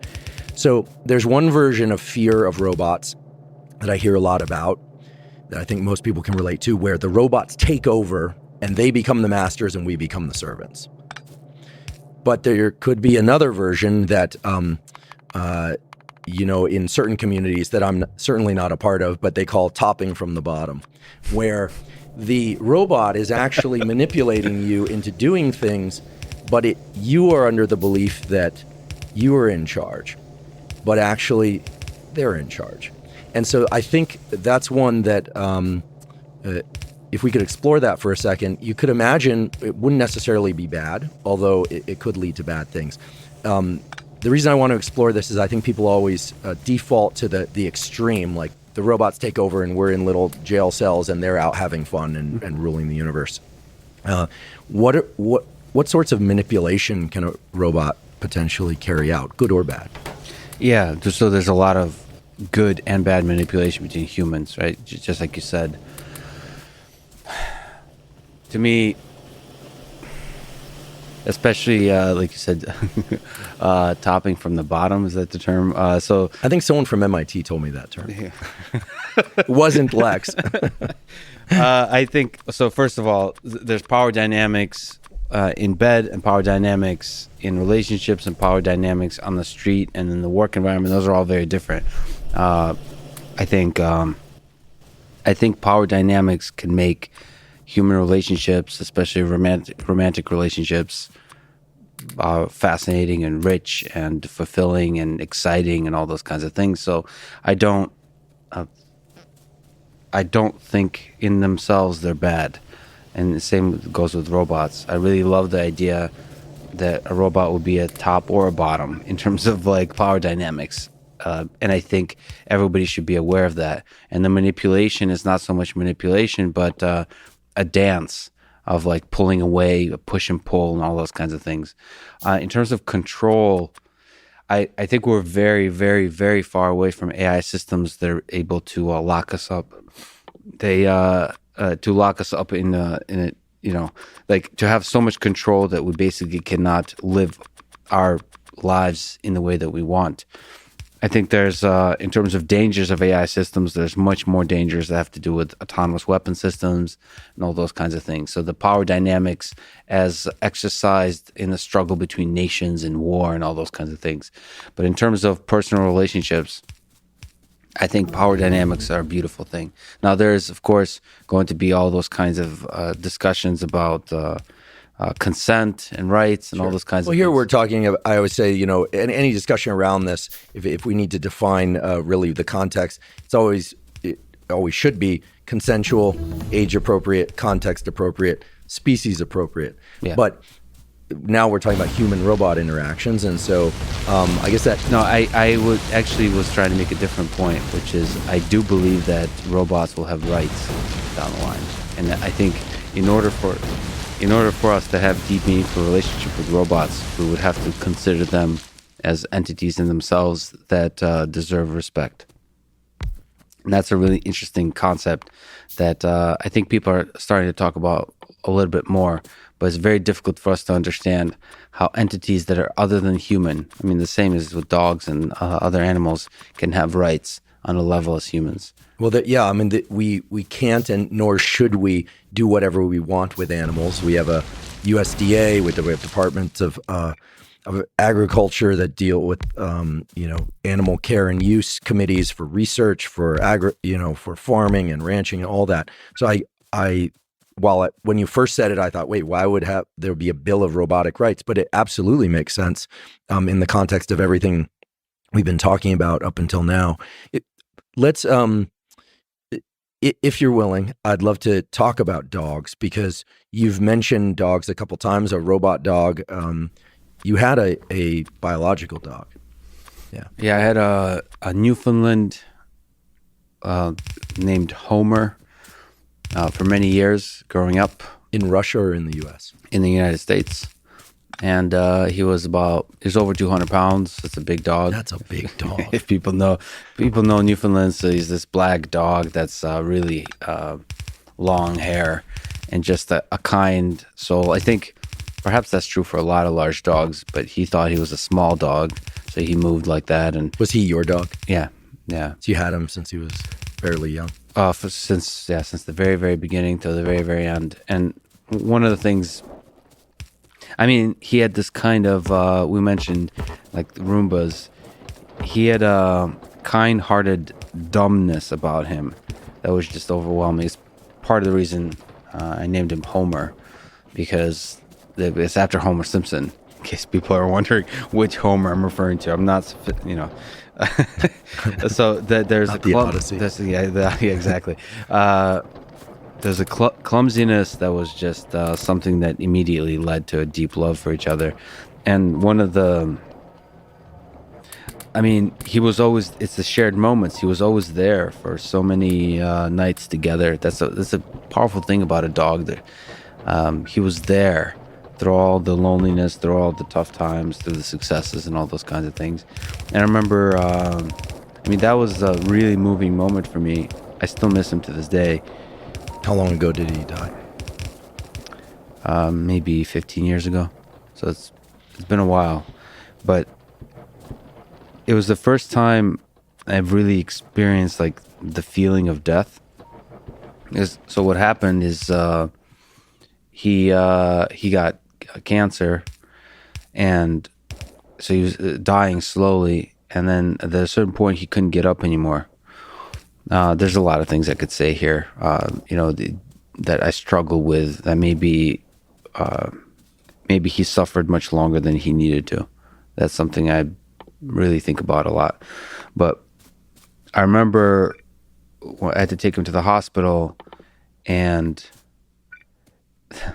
the nurses couldn't carry him, right? So you talk about a 200-pound dog. And I was really into powerlifting at the time. And I remember like they tried to figure out all these kinds of ways to, so in order to put him to sleep, they had to take him into a room. And so I had to carry him everywhere. And here's this dying friend of mine that I just had to, first of all, it's really difficult to carry somebody that heavy when they're not helping you out. And yeah, so I remember it was the first time seeing a friend laying there and seeing life drain from his body. And that realization that we're here for a short time was made so real. Here's a friend that was there for me the week before, the day before, and now he's gone. And that was, I don't know, that spoke to the fact that you could be deeply connected with a dog. Also spoke to the fact that the shared moments together that led to that deep friendship are what make life so amazing. But it also spoke to the fact that death is a motherfucker. So I know you've lost Costello recently. Yeah, and you've been going. And as you're saying this, I'm definitely fighting back the tears. I thank you for sharing that. I guess we're about to both cry over our dead dogs. That it was bound to happen, just given when this is happening. Yeah, it's. How long did you know that Costello was not doing well? Well, let's see. A year ago, during the start of about 6 months into the pandemic, he started getting abscesses, and he was not. His behavior changed, and something really changed. And then I put him on testosterone because, which helped a lot of things. It certainly didn't cure everything, but it helped a lot of things. He was dealing with joint pain, sleep issues, and then it just became a very slow decline. To the point where, 2-3 weeks ago, he had, a closet full of medication. I mean, this dog was, it was like a pharmacy. It's amazing to me when I looked at it the other day. Still haven't cleaned up and removed all his things because I can't quite bring myself to do it. But do you think he was suffering? Well, so what happened was about a week ago. It was really just about a week ago. It's amazing. He was going up the stairs and I saw him slip. And he was a big dog. He wasn't 200 pounds, but he was about 90 pounds. But he's a bulldog. That's pretty big. And he was fit. And then I noticed that he wasn't carrying a foot in the back like it was injured. It had no feeling at all. He never liked me to touch his hind paws. And that thing was just flopping there. And then the vet found some spinal degeneration, and I was told that the next one would go. Did he suffer? Sure hope not. But something changed in his eyes. Yeah, it's the eyes again. I know you and I spend long hours on the phone and talking about like the eyes and what they convey and what they mean about internal states and for sake of robots and biology of other kinds. But do you think something about him was gone in his eyes? I think he was real. Here I am anthropomorphizing. I think he was realizing that one of his great joys in life, which was to walk and sniff and pee on things. This dog, the fundamentals, loved to pee on things. It was amazing. I wondered where he put it. He was like a reservoir of urine. It was incredible. I think, that's it. He'd put like one drop on the 50 millionth plant, and then we get to the 50 millionth and one plant, and he'd just have, leave a puddle. And here I am talking about Costello peeing. He was losing that ability to stand up and do that. He was falling down while he was doing that. And I do think he started to realize, and the passage was easy and peaceful, but I'll say this, I'm not ashamed to say it. I mean, I wake up every morning since then, I don't even make the conscious decision to allow myself to cry. I wake up crying, and I'm fortunately able to make it through the day thanks to the great support of my friends and you and my family, but I miss him. You miss him? Yeah, I miss him. And I feel like Homer, Costello, the relationship to one's dog is so specific, but So that part of you is gone. That's the hard thing. you know, what I think is different is that I made the mistake, I think. I hope it was a good decision, but sometimes I think I made the mistake of I brought Costello a little bit to the world through the podcast, through posting about him. I anthropomorphized about him in public.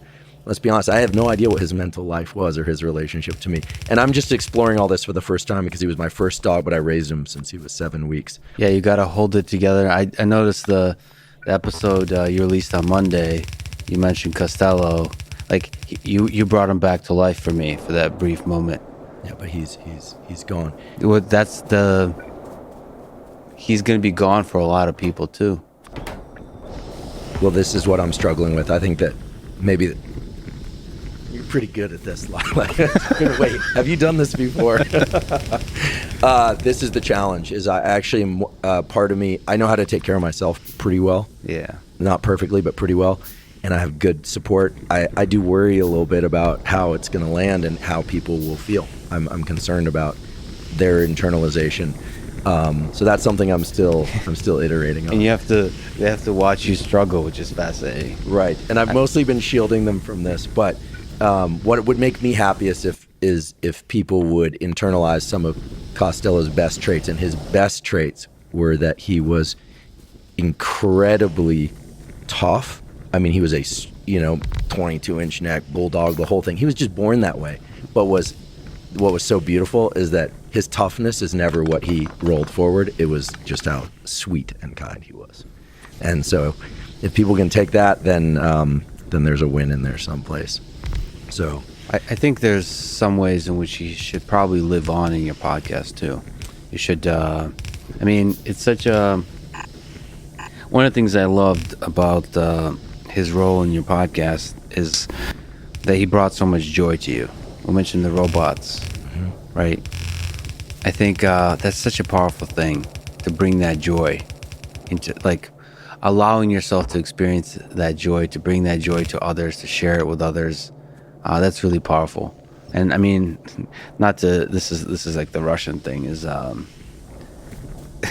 It touched me when Louis C.K. had that moment that I keep thinking about in this his show Louis, where like an old man was criticizing Louis for whining about breaking up with his girlfriend, and he was saying like the most beautiful thing about love. They made a song that's catchy now, that's now making me feel horrible saying it, but like, is the loss. The loss really also is making you realize how much that person, that dog, meant to you. And like, allowing yourself to feel that loss and not run away from that loss is really powerful. And in some ways, that's also sweet. Just like the love was, the loss is also sweet. Because you know that you felt a lot for that, for your friend. So and then continue bringing that joy. I think it would be amazing to the podcast.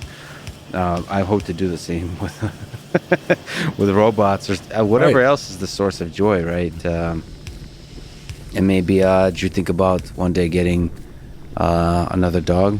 Yeah, in time. You're hitting on all the key buttons here. I want that to. We're thinking about. Ways to kind of immortalize Costello in a way that's real, nice. Not just, creating some little logo or something silly. Costello, much like David Goggins, is a person, but Goggins also has grown into kind of a verb. You're going to Goggins this, or you're going to, and there's an adjective, like that's extreme, like it. I think that for me, Costello was all those things. He was a being, he was his own being. He was a noun, a verb, and an adjective. And he had this amazing superpower that I wish I could get, which is this ability to get everyone else to do things for you without doing a damn thing. The Costello effect, as I call it. So as an idea, I hope he lives on. Yes. Thank you for that. This actually has been very therapeutic for me. Which actually brings me to a question. We're friends. We're not just co-scientist colleagues working on a project together, and in the world that's somewhat similar. Just but two dogs. just two dogs, basically. But let's talk about friendship, because I think that I certainly know as a scientist that there are elements that are very lonely of the scientific pursuit. There are elements of many pursuits that are lonely. Music, math always seem to me like they're like the loneliest people. Who knows if that's true or not.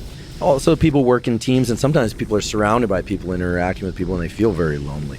But for me, and I think as well for you, friendship is an incredibly strong force in making one feel like certain things are possible or worth reaching for. Maybe even making us compulsively reach for them. So when you were growing up, you grew up in Russia until what age? 13. And then you moved directly to Philadelphia? To Chicago. Chicago. And then Philadelphia, and San Francisco and Boston and so on. But really, to Chicago, that's where I went to high school. Do you have siblings? Older brother. But most people don't know that. he is a very different person. But somebody I definitely look up to. So he's a wild man. He's extrovert. He was into. So he's also a scientist, a bioengineer. But when we were growing up, he was the person who did drank and did every drug, but also was the life of the party, and I just thought he was when you're the older brother, 5 years older, he was the coolest person. That I always wanted to be him. So that he definitely had a big influence. But I think for me, in terms of friendship, growing up, I had one really close friend, and then when I came here, I had another close friend. But I believe, I don't know if I believe, but I draw a lot of strength from deep connections with other people, and just a small number of people, just a really small number of people. That's when I moved to this country. I was really surprised how there were these large groups of friends, quote unquote, but the depth of connection was not there at all from my sort of perspective. Now I moved to the suburb of Chicago, was Naperville. It's more like a middle class, maybe upper middle class. So it's like people that cared more about material possessions than deep human connection. So that added to the thing. But I drew more meaning than almost anything else was from friendship early on. I had a best friend. His name is Yura. I don't know how to say it in English. How do you say it in Russian? Yura. What's his last name? Do you remember? Mirkulov. Yura Mirkulov.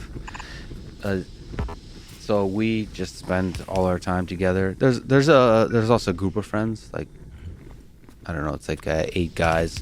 In Russia, growing up, it's like parents didn't care if you're coming back at a certain hour, so we would spend all day, all night just playing soccer, usually called football, and just talking about life and all this kind of things. Even at that young age, I think people in Russia, in the Soviet Union, grow up much quicker. I think the education system at the university level is world class in the United States in terms of like really creating really big, powerful minds. At least it used to be, but I think that they aspire to that. But the education system for younger kids in the Soviet Union was incredible. Like, they did not treat us as kids. The level of literature, Tolstoy, Dostoevsky. When you were Pushkin, just a small child? Yeah. Amazing. Amazing. And like the level of mathematics, and you're made to feel like shit if you're not good at mathematics. Like, I think in this country, there's more, like, especially young kids, because they're so cute, like, they're being babied. We only start to really push adults later in life. Like, so if you want to be the best in the world at this, then you get to be pushed. But we were pushed at a young age. Everybody was pushed. And that brought out the best in people. I think it really forced people to discover like discover themselves in the Goggins style, but also discover what they're actually passionate about, what they're not. Was this true for boys and girls? Were they pushed equally there? Yeah, they were pushed. Yeah, they were pushed equally, I would say. There was obviously there was more, not obviously, but there, at least from my memories, more of what's the right way to put it? But there was like gender roles, but not in a negative connotation. It was the red dress versus the suit and tie kind of connotation, which is like there's you know, like guys like lifting heavy things and girls like creating beautiful art and you know, like so there's A like, more traditional view of Yeah. gender, more 1950s, 60s. but we didn't think in terms of, at least at that age, in terms of like roles and then like homemaker or something like that. Or no, it was more about what people care about. Like girls cared about this set of things and guys cared about this set of things. I think mathematics and engineering was something that guys cared about, and sort of, at least my perception of that time. And then girls cared about beauty. So like guys want to create machines, girls want to create beautiful stuff. And now, of course, that I don't take that forward in some kind of philosophy of life, but it's just the way I grew up and the way I remember it. But everyone worked hard. The value of hard work was instilled in everybody, and through that, I think it's like a little bit of hardship. Of course, also economically, everybody was poor, especially with the collapse of the Soviet Union. There's poverty everywhere. You didn't notice it as much, but there was because there's not much material possessions, there was a huge value placed on human connection. Just meeting with neighbors, everybody knew each other. We lived in an apartment building, very different than you have in the United States these days. Everybody knew each other. You know, you would get together, drink vodka, smoke cigarettes, and play guitar and sing sad songs about about life. What's with the sad songs and the Russian thing? I mean, I Russians do express joy from time to time. They do. Certainly you do. But what do you think that's about? Is it because it's cold there? But it's cold other places too. Right? I think so. First of all, the Soviet Union, the echoes of World War II, and the millions and millions and millions of people, that civilians that were slaughtered, and also starvation is there, right? So like the echoes of that, of the ideas, the literature, the art is there. Like that's grandparents, that's parents, that's all there. So that contributes to it, that life can be absurdly, unexplainably cruel. At any moment, everything can change. So that's in there. Then I think there's an empowering aspect to finding beauty in suffering, but then everything else is beautiful too.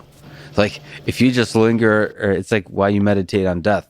It's like if you just think about the worst possible case and find beauty in that, then everything else is beautiful too.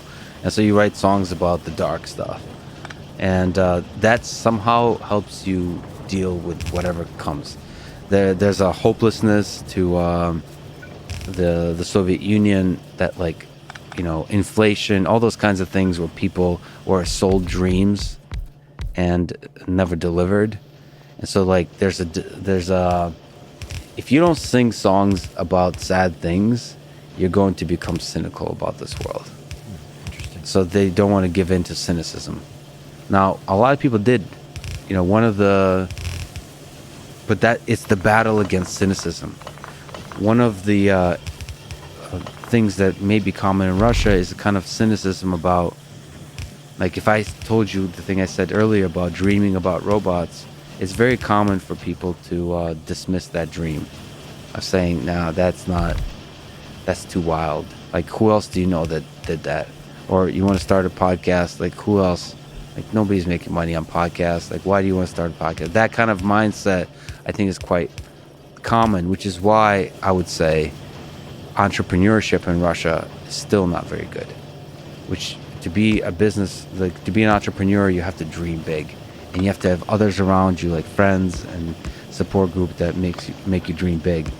But if you don't give in to cynicism and appreciate the beauty in the unfairness of life, the absurd unfairness of life, then I think it just makes you appreciative of everything. It's a prerequisite for gratitude. And so, I think that instilled in me ability to appreciate everything. Just like everything's amazing. And then also there's a culture of like romanticizing everything. Like it's almost like romantic relationships were very like soap opera like.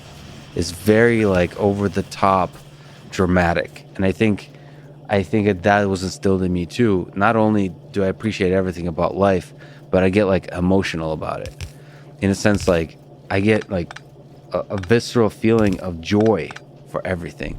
And the same with friends or people of the opposite sex. Like there's a deep like emotional connection there that like that's like way too dramatic to like, I guess, relative to what the actual moment is. But I derive so much deep like dramatic joy from so many things in life, and I think I would attribute that to the upbringing in Russia. But the thing that sticks most of all is the friendship. And I've now since then had one other friend like that in the United States. He lives in Chicago. His name is Matt. And slowly, here and there, accumulating really fascinating people. But I'm very selective with that. Funny enough, the few times, it's not few, it's a lot of times now, interacting with Joe Rogan. It sounds surreal to say, but there was a kindred spirit there. Like I've connected with him. And there's been people like that also in the grappling sports that I really connected with. I've actually struggled, which is why I'm so glad to be your friend, is I've struggled to connect with scientists. Like they can be a little bit wooden sometimes. Yeah. Even the biologists. I mean, one thing that I'm so struck by the fact that you work with robots, you're an engineer, AI, science, technology, and that all sounds like hardware, right? But what you're describing, and I know is true about you, is this deep emotional life and this resonance, and it's really wonderful. I actually think it's one of the reasons why so many people, scientists and otherwise, have gravitated towards you and your podcast, is because you hold both elements.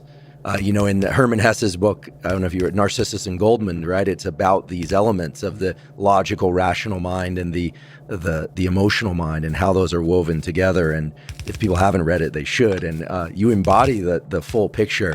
And I think that's so much of what draws people to you. I've read every Hermann Hesse book. Okay, by the way. so as usual, I've done about 9% of what Lex is. No, it's true. You mentioned Joe, who is a phenomenal human being, not just for his amazing accomplishments, but for how he shows up to the world one-on-one.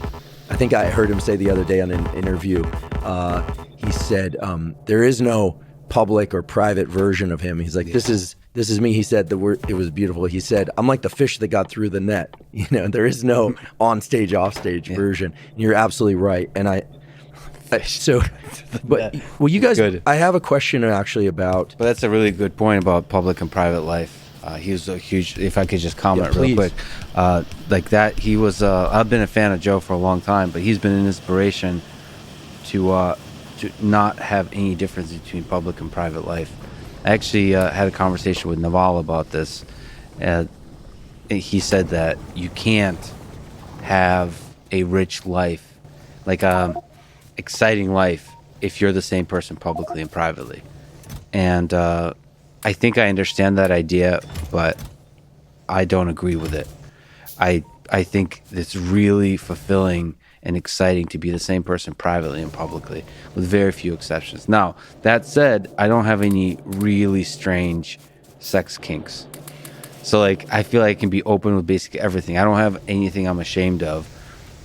There's some things that could be perceived poorly, like the screaming Roombas, but I'm not ashamed of them. I just have to present them in the right context. But there's freedom to being the same person in private as in public, and that Joe made me realize that you can be that, and also to be kind to others. It sounds sounds kind of absurd, but I really always enjoyed like being good to others, like just being kind towards others. But I always felt like the world didn't want me to be.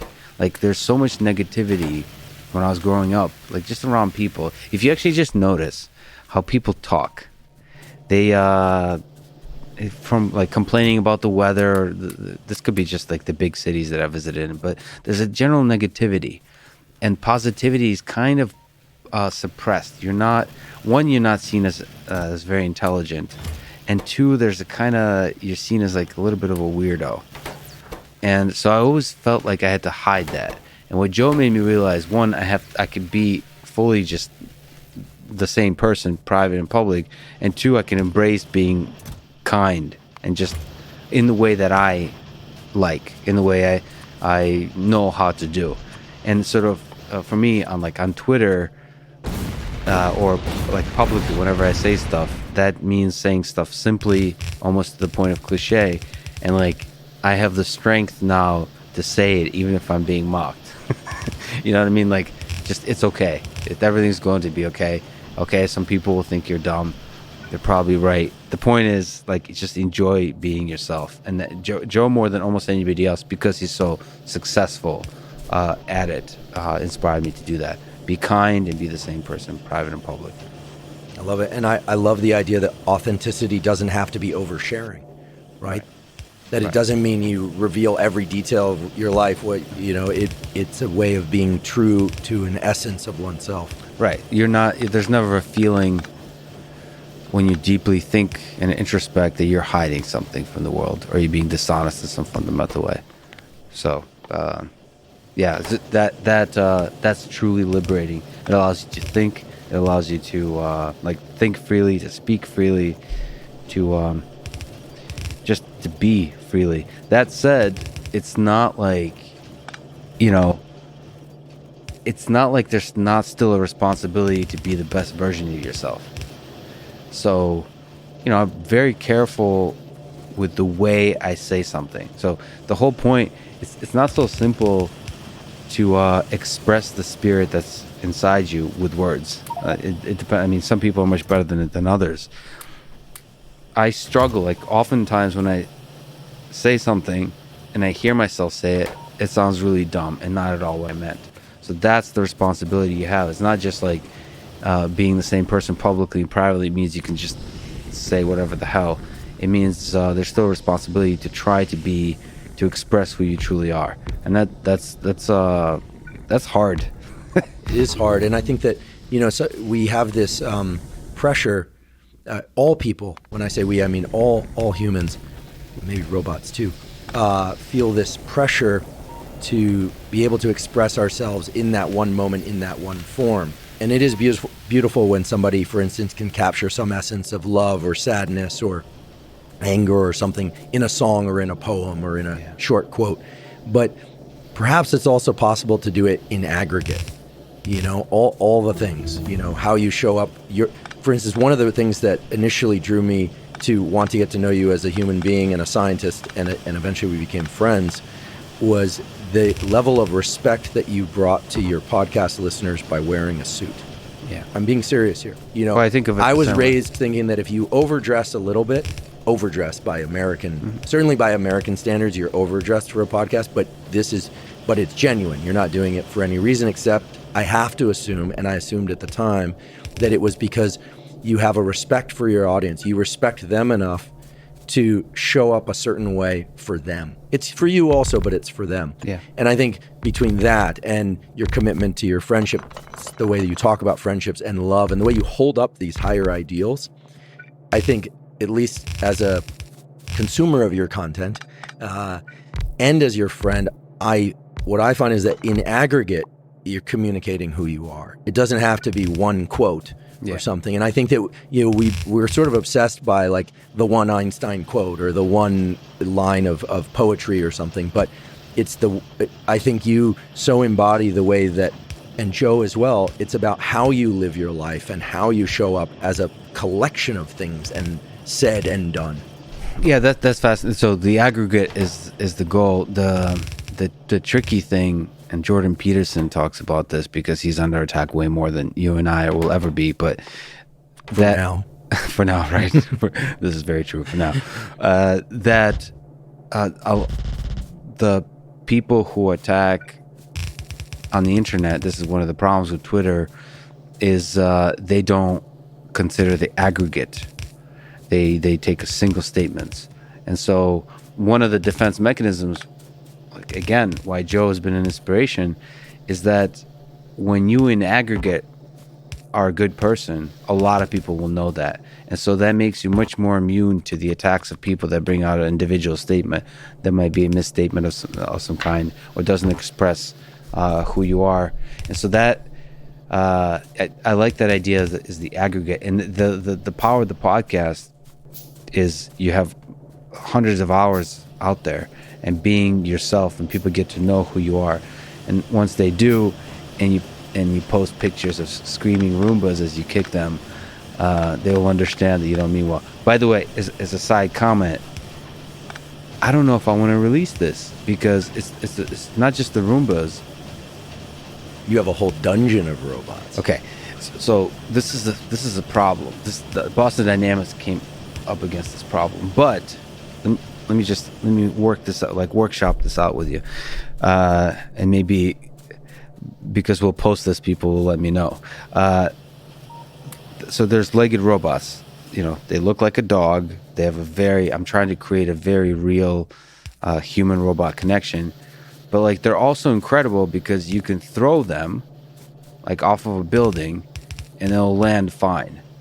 And this is beautiful. That's amazing. I've seen the Instagram videos of like cats jumping off of like 5th-story buildings and then walking away. Yeah. No one should throw their cat out of a window. This is the problem I'm experiencing. I'll certainly kicking the robots. It's really fascinating how they recover from those kicks. But like just seeing myself do it and also seeing others do it, it just does not look good. And I don't know what to do with that because it's such a. I'll do it. I see, but you don't. Because you robot. No, I'm kidding. No. Now I'm. You know what's interesting? Yeah. Before today's conversation, I probably could do it, and now I'm thinking about robots' bills of rights and things. I'm actually, and not to satisfy you or to satisfy anything, except that if they have some sentient aspect to their being, then I would loathe to kick. I don't think you'd be able to kick it. You might be able to kick the first time, but not the second. This is the problem I've experienced. One of the cool things is one of the robots I'm working with, you can pick it up by one leg and it's dangling. You can throw it in any kind of way and it'll land correctly. So it's really... I had a friend who had a cat like that. Oh man, we look forward to the letters from the cat. Oh no, I'm not suggesting anyone did that, but Okay. he had this cat, and the cat, he would just throw it onto the bed from across the room, and then it would run back for more. Somehow that was the nature of the relationship. I think no one should do that to an animal, but this cat seemed to return for it for whatever reason. The robot is a robot, and it's fascinating to me how hard it is for me to do that. So it's unfortunate, but I don't think I can do that to a robot. Like I struggle with that. So for me to be able to do that with a robot, I have to almost get like into the state that I imagine like doctors get into when they're doing surgery. Like I have to do what robotics colleagues of mine do, which is like start seeing it as an object. Dissociate. So which is fascinating that I have to do that in order to do that with a robot. I just wanted to take that little bit of a tangent. No, I think it's an important thing. I mean, I'm not shy about the fact that for many years I've worked on experimental animals, and that's been a very challenging aspect to being a biologist. Mostly mice, but in the past, no longer, thank goodness, because I just don't like doing it. Larger animals as well. And now I work on humans, which I can give consent, verbal consent. So I think that it's extremely important to have an understanding of what the guidelines are and where one's own boundaries are around this. It's not just an important question; it might be the most important question before any work can progress. So you asked me about friendship. I know you have a lot of thoughts about friendship. What do you think is the value of friendship in life? Well, for me personally, just because of my life trajectory and arc, friendship, and I should say I do have some female friends that are just friends. They're completely platonic relationships, but it's been mostly male friendship to me. It's been all male friendships for me, actually. Interesting. It's been an absolute lifeline. They are my family. I have a biological family, and I have great respect and love for them and appreciation for them. But it's provided me the, I wouldn't even say confidence, because there's always an anxiety in taking any good risk or any risk worth taking. It's given me the sense that I should go for certain things and try certain things, to take risks, to weather that anxiety. And I don't consider myself a particularly competitive person, but I would sooner die than disappoint or let down one of my friends. I can think of nothing worse, actually, than disappointing one of my friends. Everything else is secondary to me. Well, disappointment. Disappointing meaning certainly I strive always to show up as best I can for the friendship. And that can be in small ways. That can mean, making sure the phone is away. Sometimes it's about, I'm terrible with punctuality because I'm an academic, and so I just get lost in time, and I don't mean anything by it, but striving to listen, to enjoy good times, and to make time. It kind of goes back to this first variable we talked about, to make sure that I spend time and to get time in person and check in. And I think there's so many ways in which friendship is vital to me. It's actually, to me, what makes life worth living. Yeah. Well, I am surprised, like with the high school friends, how we don't actually talk that often these days in terms of time. But every time we see each other, it's immediately right back to where we started. So I struggle with that, how much time you really allocate to, for the friendship to be deeply meaningful, because they're always there with me, even if we don't talk often. So there's a kind of loyalty. I think maybe it's a different style, but I think much more, to me, friendship is being there in the hard times. I think, like, I'm much more reliable when you're going through shit than like you're pretty reliable anyway. No, but if you're like a wedding or something like that, or like I don't know, like you want an award of some kind, like, yeah, I'll congratulate the shit out of you, but like that's not, and I'll be there, but that's not as important to me as being there when like nobody else is, like just being there when shit hits the fan, or something's tough, or the world turns their back on you, all those kinds of things. That, to me, that's where friendship is meaningful. Well, I know that to be true about you, and that's a felt thing and a real thing with you. Let me ask one more thing about that, actually, because I'm not a practitioner of jiu-jitsu. I know you are, Joe is, but years ago I read a book that I really enjoyed, which is Sam Sheridan's book, A Fighter's Heart. He talks about all these different forms of martial arts, and maybe it was in the book, maybe it was in an interview, but he said that, fighting or being in physical battle with somebody, jiu-jitsu, boxing, or some other form of direct physical contact between two individuals, creates this bond unlike any other, because he said it's like a one-night stand. You're sharing bodily fluids with somebody that you barely know. Yeah. And I chuckled about it because it's kind of funny and kind of tongue-in-cheek. But at the same time, I think this is a fundamental way in which members of a species bond, is through physical contact. And certainly there are other forms. There's cuddling, and there's hand holding, and there's sexual intercourse, and there's all sorts of things. What's cuddling? I haven't heard of it. I heard this recently. I didn't know this term, but there's a term. They've turned the noun cupcake into a verb. Cupcaking, it turns out. I just learned about this. Cupcaking is when you spend time just cuddling. I didn't know about this. You heard it here first, although I heard it first just the other day. Cupcaking is actually cuddling is everything. It's not just like, is it in bed or is it on the couch? Like, what's cuddling? I need to look up what cuddling is. We need to look this up, and we need to define the variables. I think it definitely has to do with physical contact, I'm told. But in terms of battle, competition, and the Sheridan quote, I'm just curious. So do you get close or feel a bond with people that, for instance, you rolled jiu-jitsu with, or even though you don't know anything else about them? Was he right about this? Yeah, I mean, on many levels. He also has the book, A Fighter's Mind. And Yeah, A that was Fighter's the Heart. second one. He's actually an excellent writer. What's interesting about him, just briefly about Sheridan, I don't know him, but I did a little bit of research. He went to Harvard. He was an art major at Harvard. He claims all he did was smoke cigarettes and do art. I don't know if his art was any good. Yeah. And I think his father was in the SEAL teams. And then when he got out of Harvard, graduated, he took off around the world learning all the forms of martial arts and was early to the kind of ultimate fighting, kind of mixed martial arts and things. Great book. Yeah. It's amazing. I don't actually remember it, but I read it, and I remember thinking there was an amazing encapsulation of what makes fighting the art, like what makes it compelling. I would say that there's so many ways that jiu-jitsu, grappling, wrestling, combat sports in general is like one of the most intimate things you could do.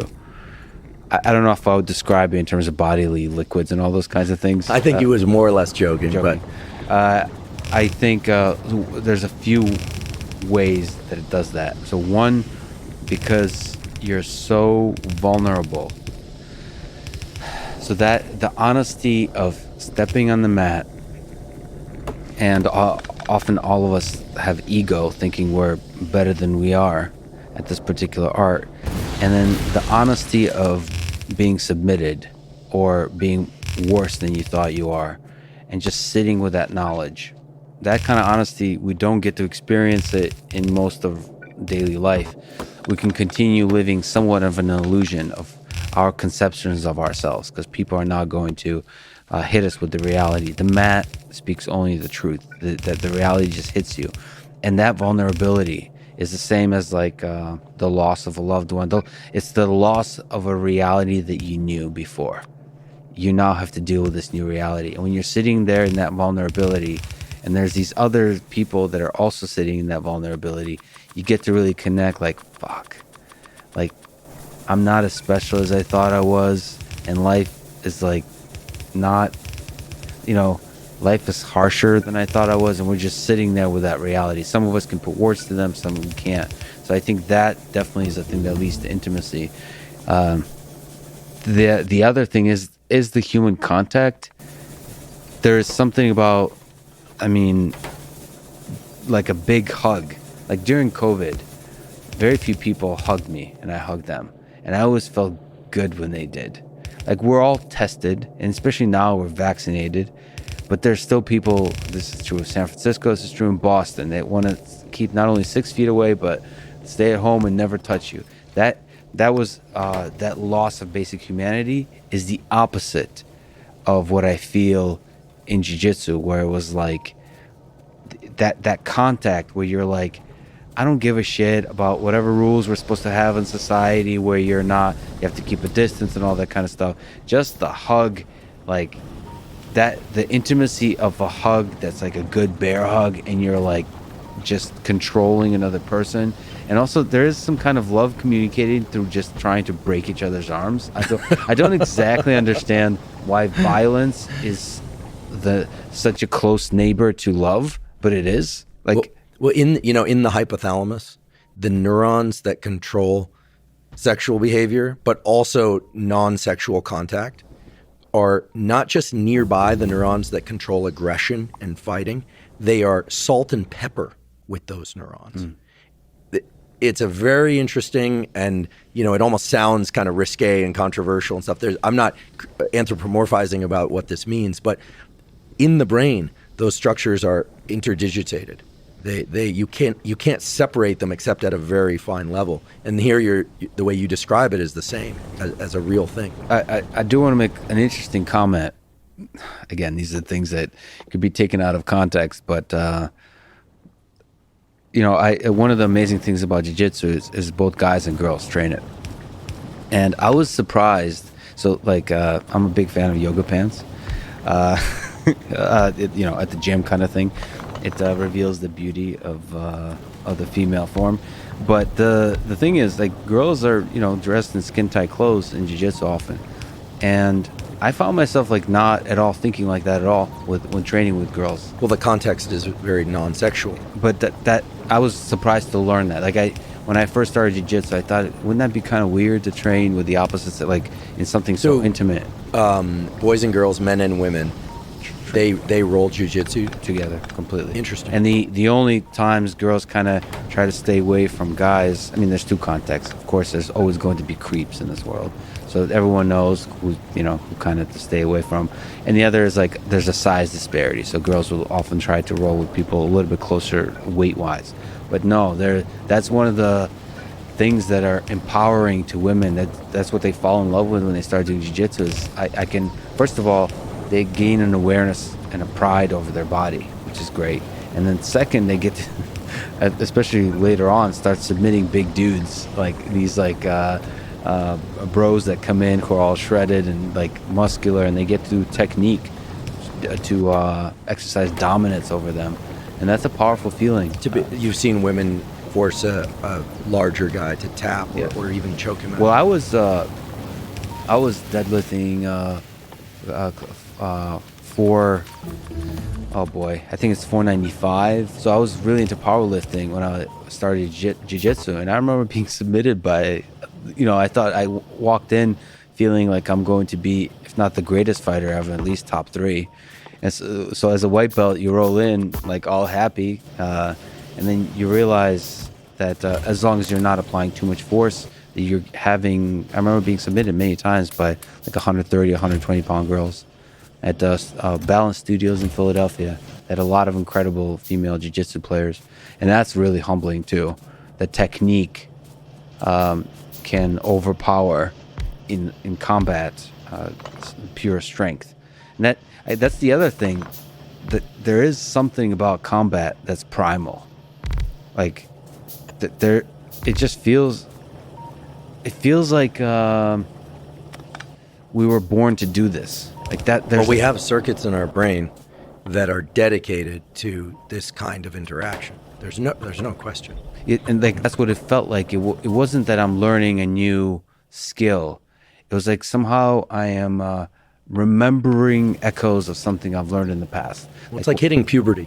A child before puberty has no concept of boys and girls having this attraction, regardless of whether or not they're attracted to boys or girls. It doesn't matter. At some point, most people, not all, but most people, when they hit puberty, suddenly people appear differently. And certain people take on a romantic or sexual interest for the very first time. Yeah. And so it's like it's revealing a circuitry in the brain. It's not like they learn that. It's innate. And I think when I hear the way you describe jiu-jitsu and rolling jiu-jitsu, it reminds me a little bit. Joe was telling me recently about the first time he went hunting, and he felt like it revealed a circuit that was in him all along, but he hadn't experienced before. Yeah, that's definitely there. And of course, there's the physical activity. One of the interesting things about jiu-jitsu is it's one of the really strenuous exercises that you can do late into your adult life, like into your 50s, 60s, 70s, 80s. When I came up, there's a few people in their 80s that were training.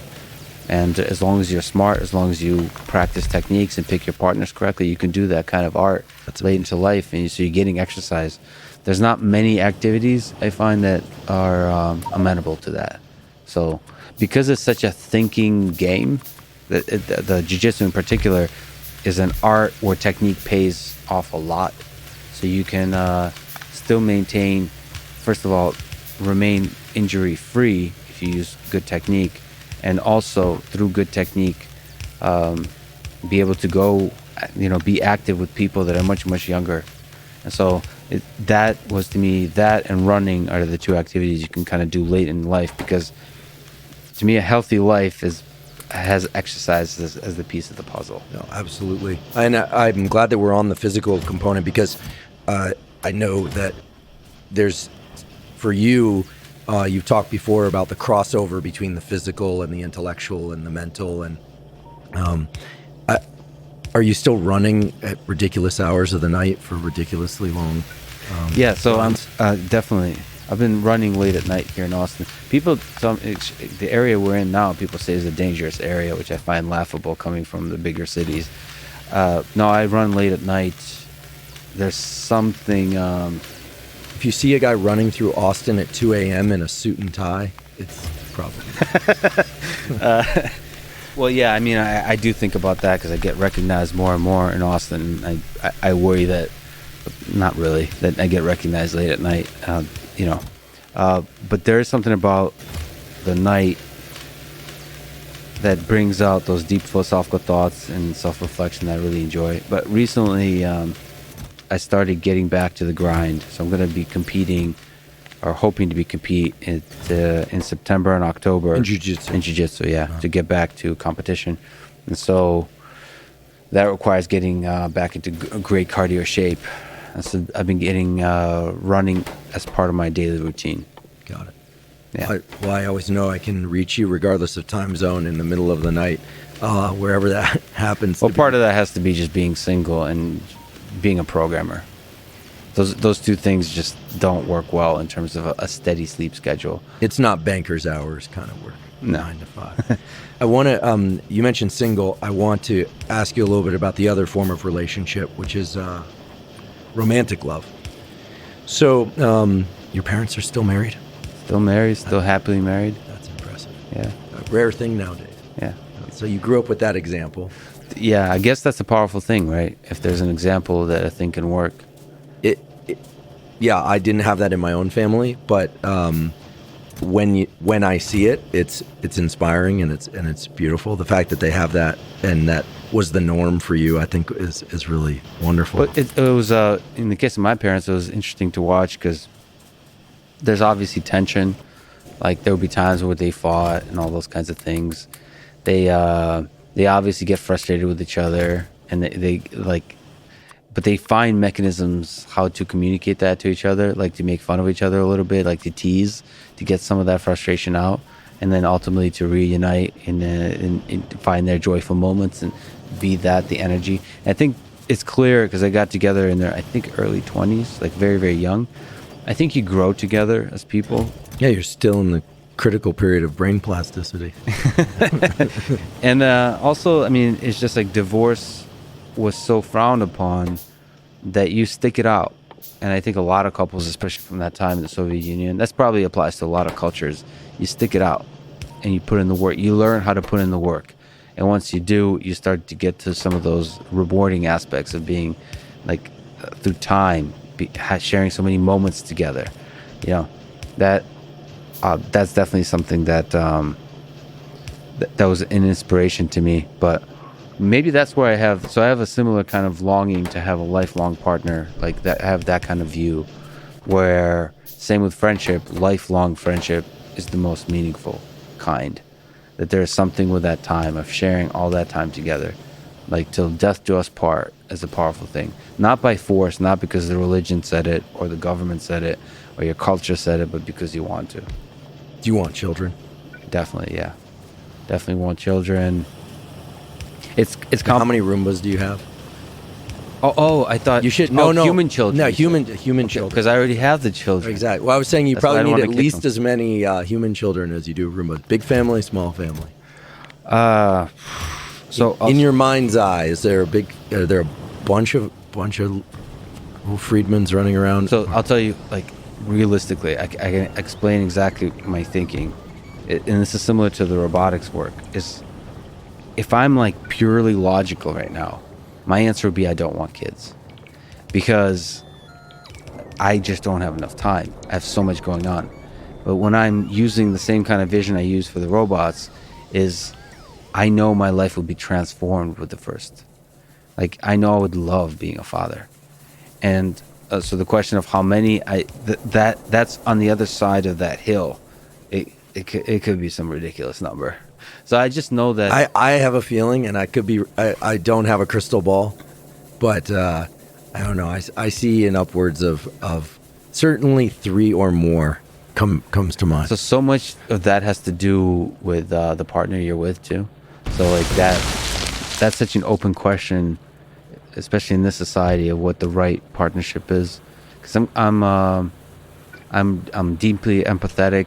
I want to see, like, to me, what I look for in a relationship is for me to be really excited about the passions of another person, like whatever they're into. It doesn't have to be career success, any kind of success, just to be excited for them, and for them to be excited for me, and then share in that excitement and build and build and build. But there's also practical aspects of like, what kind of shit do you enjoy doing together? And I think family is a real serious undertaking. Oh, it certainly is. I mean, I think that I have a friend who said it, I think, best, which is that you first have, he's in a very successful relationship and has a family, and he said you first have to define the role, and then you have to cast the right person for the role. Well, yeah, there's some deep aspect to that, but there's also an aspect to which you're not smart enough from this side of it to define the right, to define the role. There's part of it that has to be a leap that you have to take, and I see I see having kids that way. You just have to go with it and figure it out. Also, as long as there's love there, like what the hell is life for even? So I've there's so many incredibly successful people that I know, that I've gotten to know, that all have kids, and the presence of kids, for the most part, has only been something that energized them, something that gave them meaning, something that made them the best version of themselves, like made them more productive, not less. Just fascinating to me. It is fascinating. I mean, you can imagine if the way that you felt about Homer, the way that I feel and felt about Costello is at all a glimpse of what that must be like. Then exactly, you know, the downside, the thing I worry more about is the partner side of that. I've seen the kids are almost universally a source of increased productivity and joy and happiness. They're a pain in the ass. Yeah, it's complicated. Yeah, so on and so forth. People like to complain about kids, but when you actually look past that little shallow layer of complaint, kids are great. The source of pain for a lot of people is when the relationship doesn't work, and so I'm very kind of concerned about, dating is very difficult, and I'm a complicated person, and so it's been very difficult to find the right kind of person. But that statement doesn't even make sense, because I'm not on dating apps. I don't see people. You're like the first person I saw in a while. It's like you, Michael Malice, and like Joe. So like I don't think I've seen a female, an element of the female species in quite a while. So I think you have to put yourself out there. Daniel Johnston says true love will find you, but only if you're looking. So there's some element of really taking the leap and putting yourself out there in kind of different situations. And I don't know how to do that when you're behind a computer all the time. Well, you're a builder, and you're a problem solver, and you find solutions, and I'm confident this solution is out there. And I think you're implying that I'm going to build the girlfriend, which I think, and maybe we shouldn't separate this friendship, the notion of friendship and community, and if we go back to this concept of the aggregate, maybe you'll meet this woman through a friend, or maybe or something of that sort. So one of the things, I don't know if you feel the same way. I definitely one of those people that just falls in love, and that's it. Yeah, I can't say I'm like that. With Costello, it was instantaneous. Yeah, it really was. I mean, I know it's not romantic love, but it was instantaneous. No, but that's me, and I think that if you know, because that's a good thing that you have that. Well, I'm very careful with that, because you don't want to fall in love with the wrong person. So I try to be very kind of careful with. I've noticed this, because I fall in love with like this mug, everything. I fall in love with things in this world. So like you have to be really careful, because a girl comes up to you and says she loves Dostoevsky. That doesn't necessarily mean you to marry her tonight. Yes, and I like the way you said that out loud so that you heard it. It doesn't mean you need to marry her tonight. Right. Exactly. Right. Exactly. But people are amazing, and people are beautiful, and that's so. I fully embrace that, but I also have to be careful with relationships. And at the same time, like I mentioned to you offline, I don't. There's something about me that appreciates swinging for the fences and not dating, like doing serial dating or dating around. Yeah, you're a one guy, one girl kind of guy. Yeah, you said that. and it's tricky because you want to be careful with that kind of stuff. Especially now, there's a growing platform that have a ridiculous amount of female interest of a certain kind, but I'm looking for deep connection, and I'm looking by sitting home alone, and every once in a while talking to Stanford professors. Perfect solution. On a podcast. Perfect solution. It's gonna work out great. It's well incorporated. It's part of that constitutes machine learning of sorts. Yeah, of sorts. You mentioned what has now become a quite extensive and expansive public platform, which is incredible. I mean, the number of people. First time I saw your podcast, I noticed the suit. I was like, he respects his audience, which was great. But I also thought, this is amazing. You know, people are showing up for science and engineering and technology information and those discussions and other sorts of discussions. Now, I do want to talk for a moment about the podcast. So my two questions about the podcast are, when you started it, did you have a plan? And regardless of what that answer is, do you know where you're taking it? Or would you like to leave us? I do believe in an element of surprise is always fun. But what about the podcast? Do you enjoy the podcast? I mean, your audience, certainly includes me, really enjoys the podcast. It's incredible. So I love talking to people, and there's something about microphones that really bring out the best in people. Like you don't get a chance to talk like this. If you and I were just hanging out, we would have a very different conversation in the amount of focus we allocate to each other. We would be having fun, talking about other stuff and doing other things. There would be a lot of distraction. There would be some phone use and all that kind of stuff. But here we're 100% focused on each other and focused on the idea. And like sometimes playing with ideas that we both don't know like the answer to, like a question we don't know the answer to. We're both like fumbling with it, trying to get some insights at something we haven't really figured out before, and together arriving at that. I think that's magical. I don't know why we need microphones for that, but we somehow do. Feels like doing science. It feels like doing science for me, definitely. That's exactly it. I'm really glad you said that, because I don't actually often say this, but that's exactly what I felt like.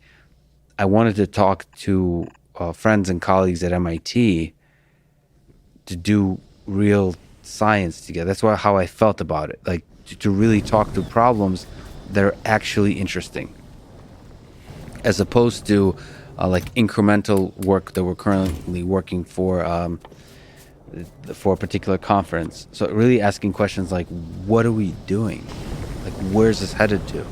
Like, what are the big... Is this really going to help us solve, in the case of AI, solve intelligence? Like, is this even working on intelligence? There's a certain sense, which is why I initially called it artificial intelligence, is like most of us are not working on artificial intelligence. You're working on some very specific problem and a set of techniques. At the time, it's machine learning to solve this particular problem. This is not going to take us to a system that is anywhere close to the generalizability of the human mind. Like the kind of stuff the human mind can do in terms of memory, in terms of cognition, in terms of reasoning, common sense reasoning. Doesn't seem to take us there. So the initial impulse was, can I talk to these folks, do science together through conversation? And I also thought that there was not enough... Now, I didn't think there was enough good conversations with world-class minds that I got to meet, and not the ones with a book. Or this was the thing. Oftentimes you go on this tour when you have a book, but there's a lot of minds that don't write books. The books constrain the conversation too, because then you're talking about this book. But I've noticed that with people that haven't written a book, who are brilliant, we get to talk about ideas in a new way. We both haven't actually, when we raise a question, we don't know the answer to it when the question is raised, and we try to arrive there. I don't know, I remember asking questions of world-class researchers in deep learning of why do neural networks work as well as they do. That question is often loosely asked, but like when you have microphones and you have to think through it, and you have 30 minutes to an hour to think through it together, I think that's science. I think that's really powerful. So that was the one goal. The other one is I again don't usually talk about this, but there's some sense in which I wanted to have dangerous conversations. Part of the reasons I wanted to wear a suit is like I wanted to be fearless. The reason I don't usually talk about it is because I feel like I'm not good at conversation. So it looks like it doesn't match the current skill level. But I wanted to have really dangerous conversations that I uniquely would be able to do. Not completely uniquely, but like I'm a huge fan of Joe Rogan, and I had to ask myself, what conversations can I do that Joe Rogan can't? For me, I know I bring this up, but for me, that person I thought about at the time was Putin. Like that's why I bring him up. He's just like with Costello, he's not just a person. He's also an idea to me for what I strive for, just to have those dangerous conversations. And the reason I'm uniquely qualified is both the Russian, but also there's the judo and the martial arts. There's a lot of elements that make me have a conversation he hasn't had before. And there's a few other people that I kept in mind, like Don Knuth. He's a computer scientist from Stanford that I thought is one of the most beautiful minds ever. And nobody really talked to him. Like, really talk to him. He did a few lectures which people love, but really just have a conversation with him. There's a few people like that. One of them passed away, John Conway, that I never got. We agreed to talk, but he died before we did. There's a few people like that I thought, like, it's such a crime to not hear those folks. And I have the unique ability to know how to purchase a microphone on Amazon and plug it into a device that records audio and then publish it, which seems relatively unique. Like that's not easy in the scientific community, people knowing how to plug in a microphone. No, they can build Faraday cages and 2-photon microscopes and bioengineer all sorts of things, but the idea that you could take ideas and export them into a structure or a pseudostructure that people would benefit from seems like a cosmic achievement to them. I don't know if it's a fear or just basically they haven't tried it, so they haven't learned the skill level. I think they're not trained. I mean, we could riff on this for a while, but I think that, but it's important, and maybe we should, which is that they're not trained to do it. They're trained to think in specific aims and specific hypotheses, and many of them don't care to, right? They became scientists because that's where they felt safe, and so why would they leave that haven of safety? Well, they also don't necessarily always see the value in it. It's we're all together learning. You and I are learning the value of this. I think you have an exceptionally successful and amazing podcast that you started just recently. Thanks to your encouragement. Well, but there's a raw skill there that's you're definitely an inspiration to me in how you do the podcast in the level of excellence you reach. But I think you've discovered that that's also an impactful way to do science, that podcast.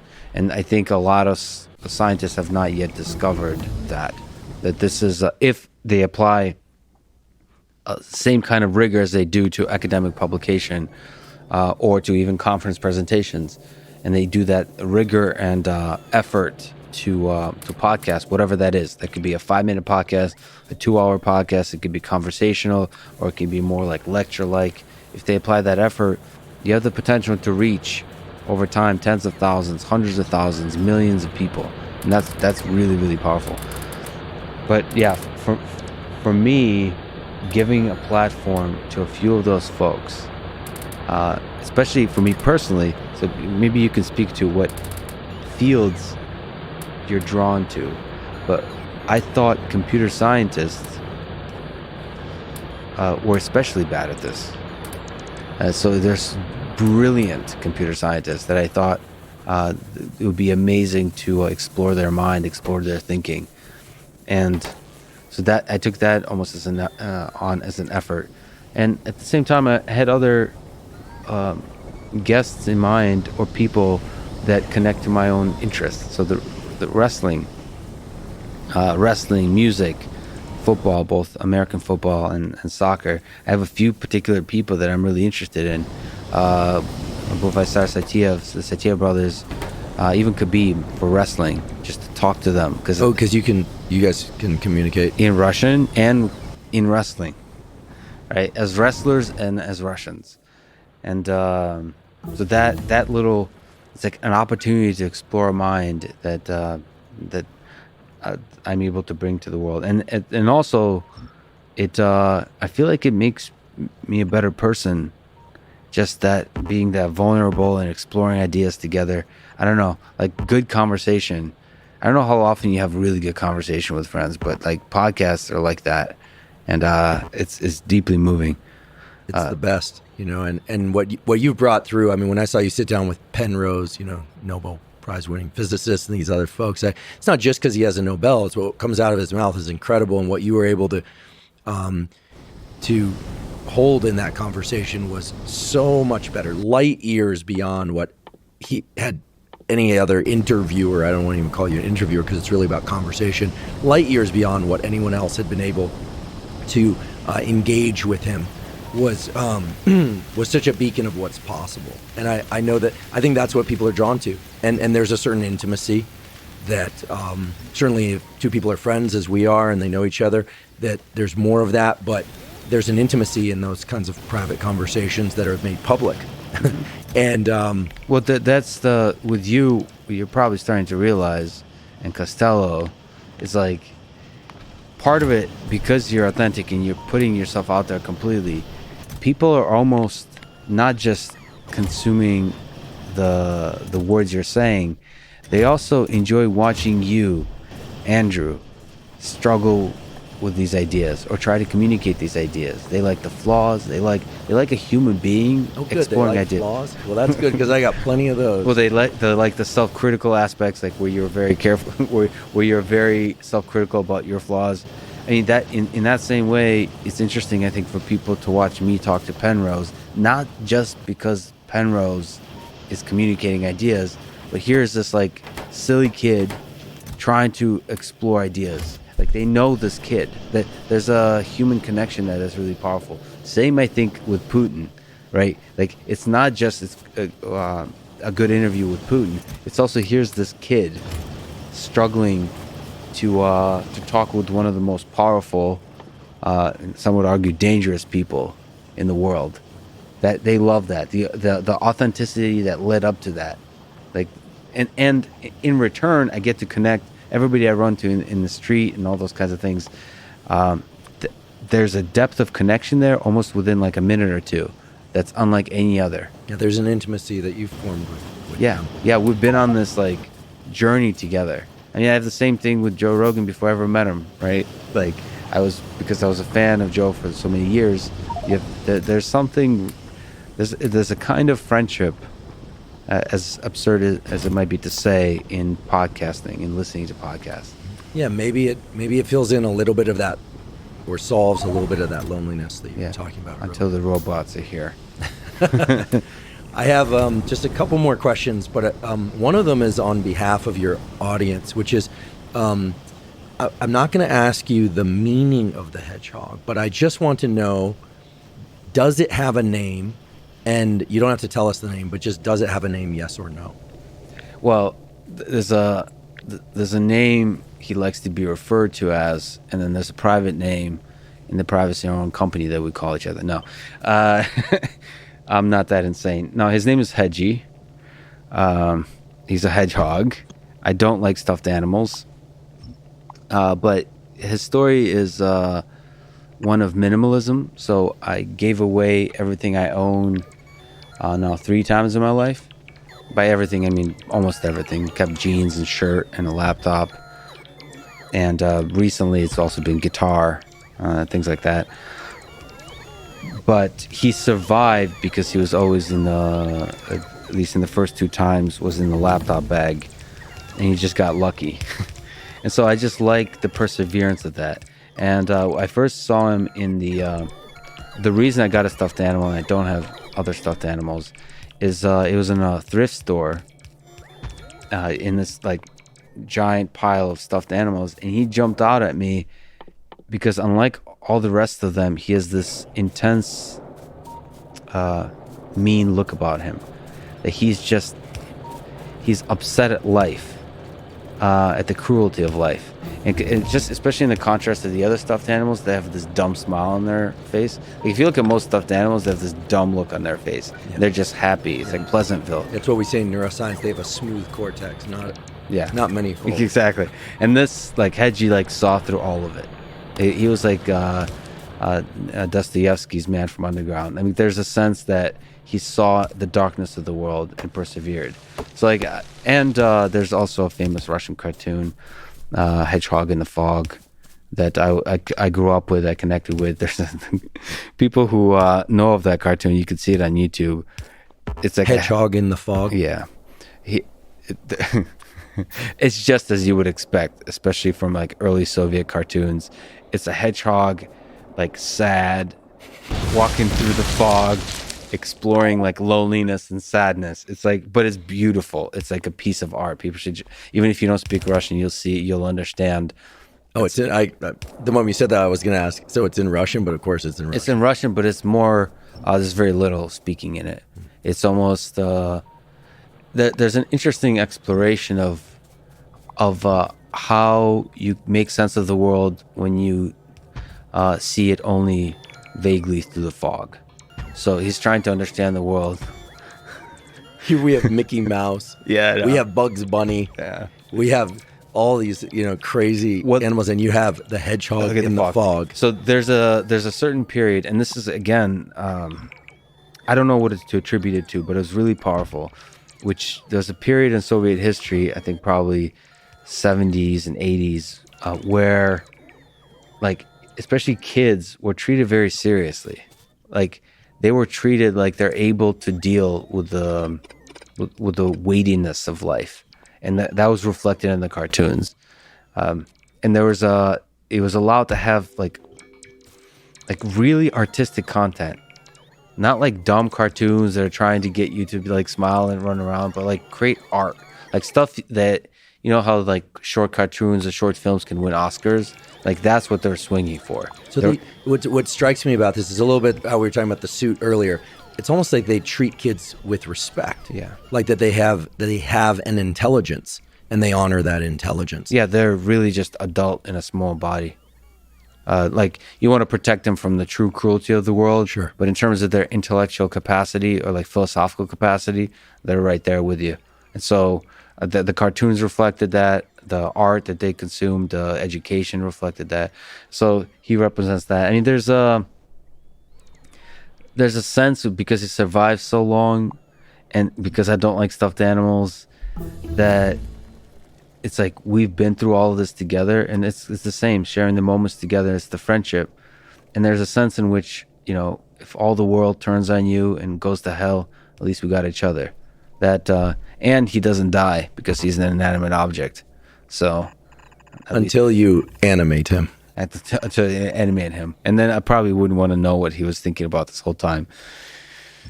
He's probably really into Taylor Swift or something like that. It's like that I wouldn't even want to know. Anyway, well, I now feel a connection to Hedgie the Hedgehog that I certainly didn't have before, and I think that encapsulates the kind of possibility of connection that is possible between human and other object, and through robotics, certainly.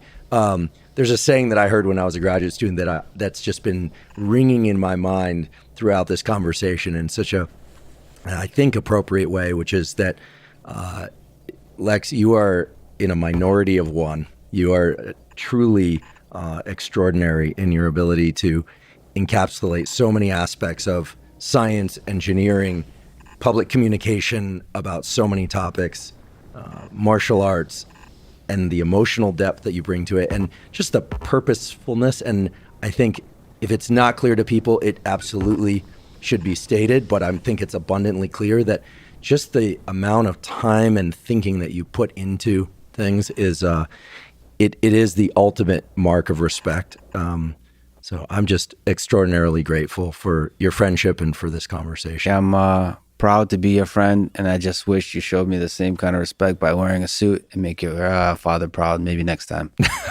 Next time, indeed. Thanks so much, my friend. Thank you. Thank you, Andrew. Thank you for joining me for my discussion with Dr. Lex Friedman. If you're enjoying this podcast and learning from it, please consider subscribing on YouTube. As well, you can subscribe to us on Spotify or Apple. Please leave any questions and comments and suggestions that you have for future podcast episodes and guests in the comment section on YouTube. At Apple, you can also leave us up to a 5-star review. And as mentioned at the beginning of today's episode, we are now partnered with Momentous Supplements because they make single ingredient formulations that are of the absolute highest quality and they ship international. If you go to livemomentous.com/Huberman, you will find many of the supplements that have been discussed on various episodes of the Huberman Lab podcast, and you will find various protocols related to those supplements. Also, please check out our sponsors mentioned at the beginning of the podcast episode. That's the best way to support this podcast. Links to our sponsors can be found in the show notes. And finally, thank you for your interest in science.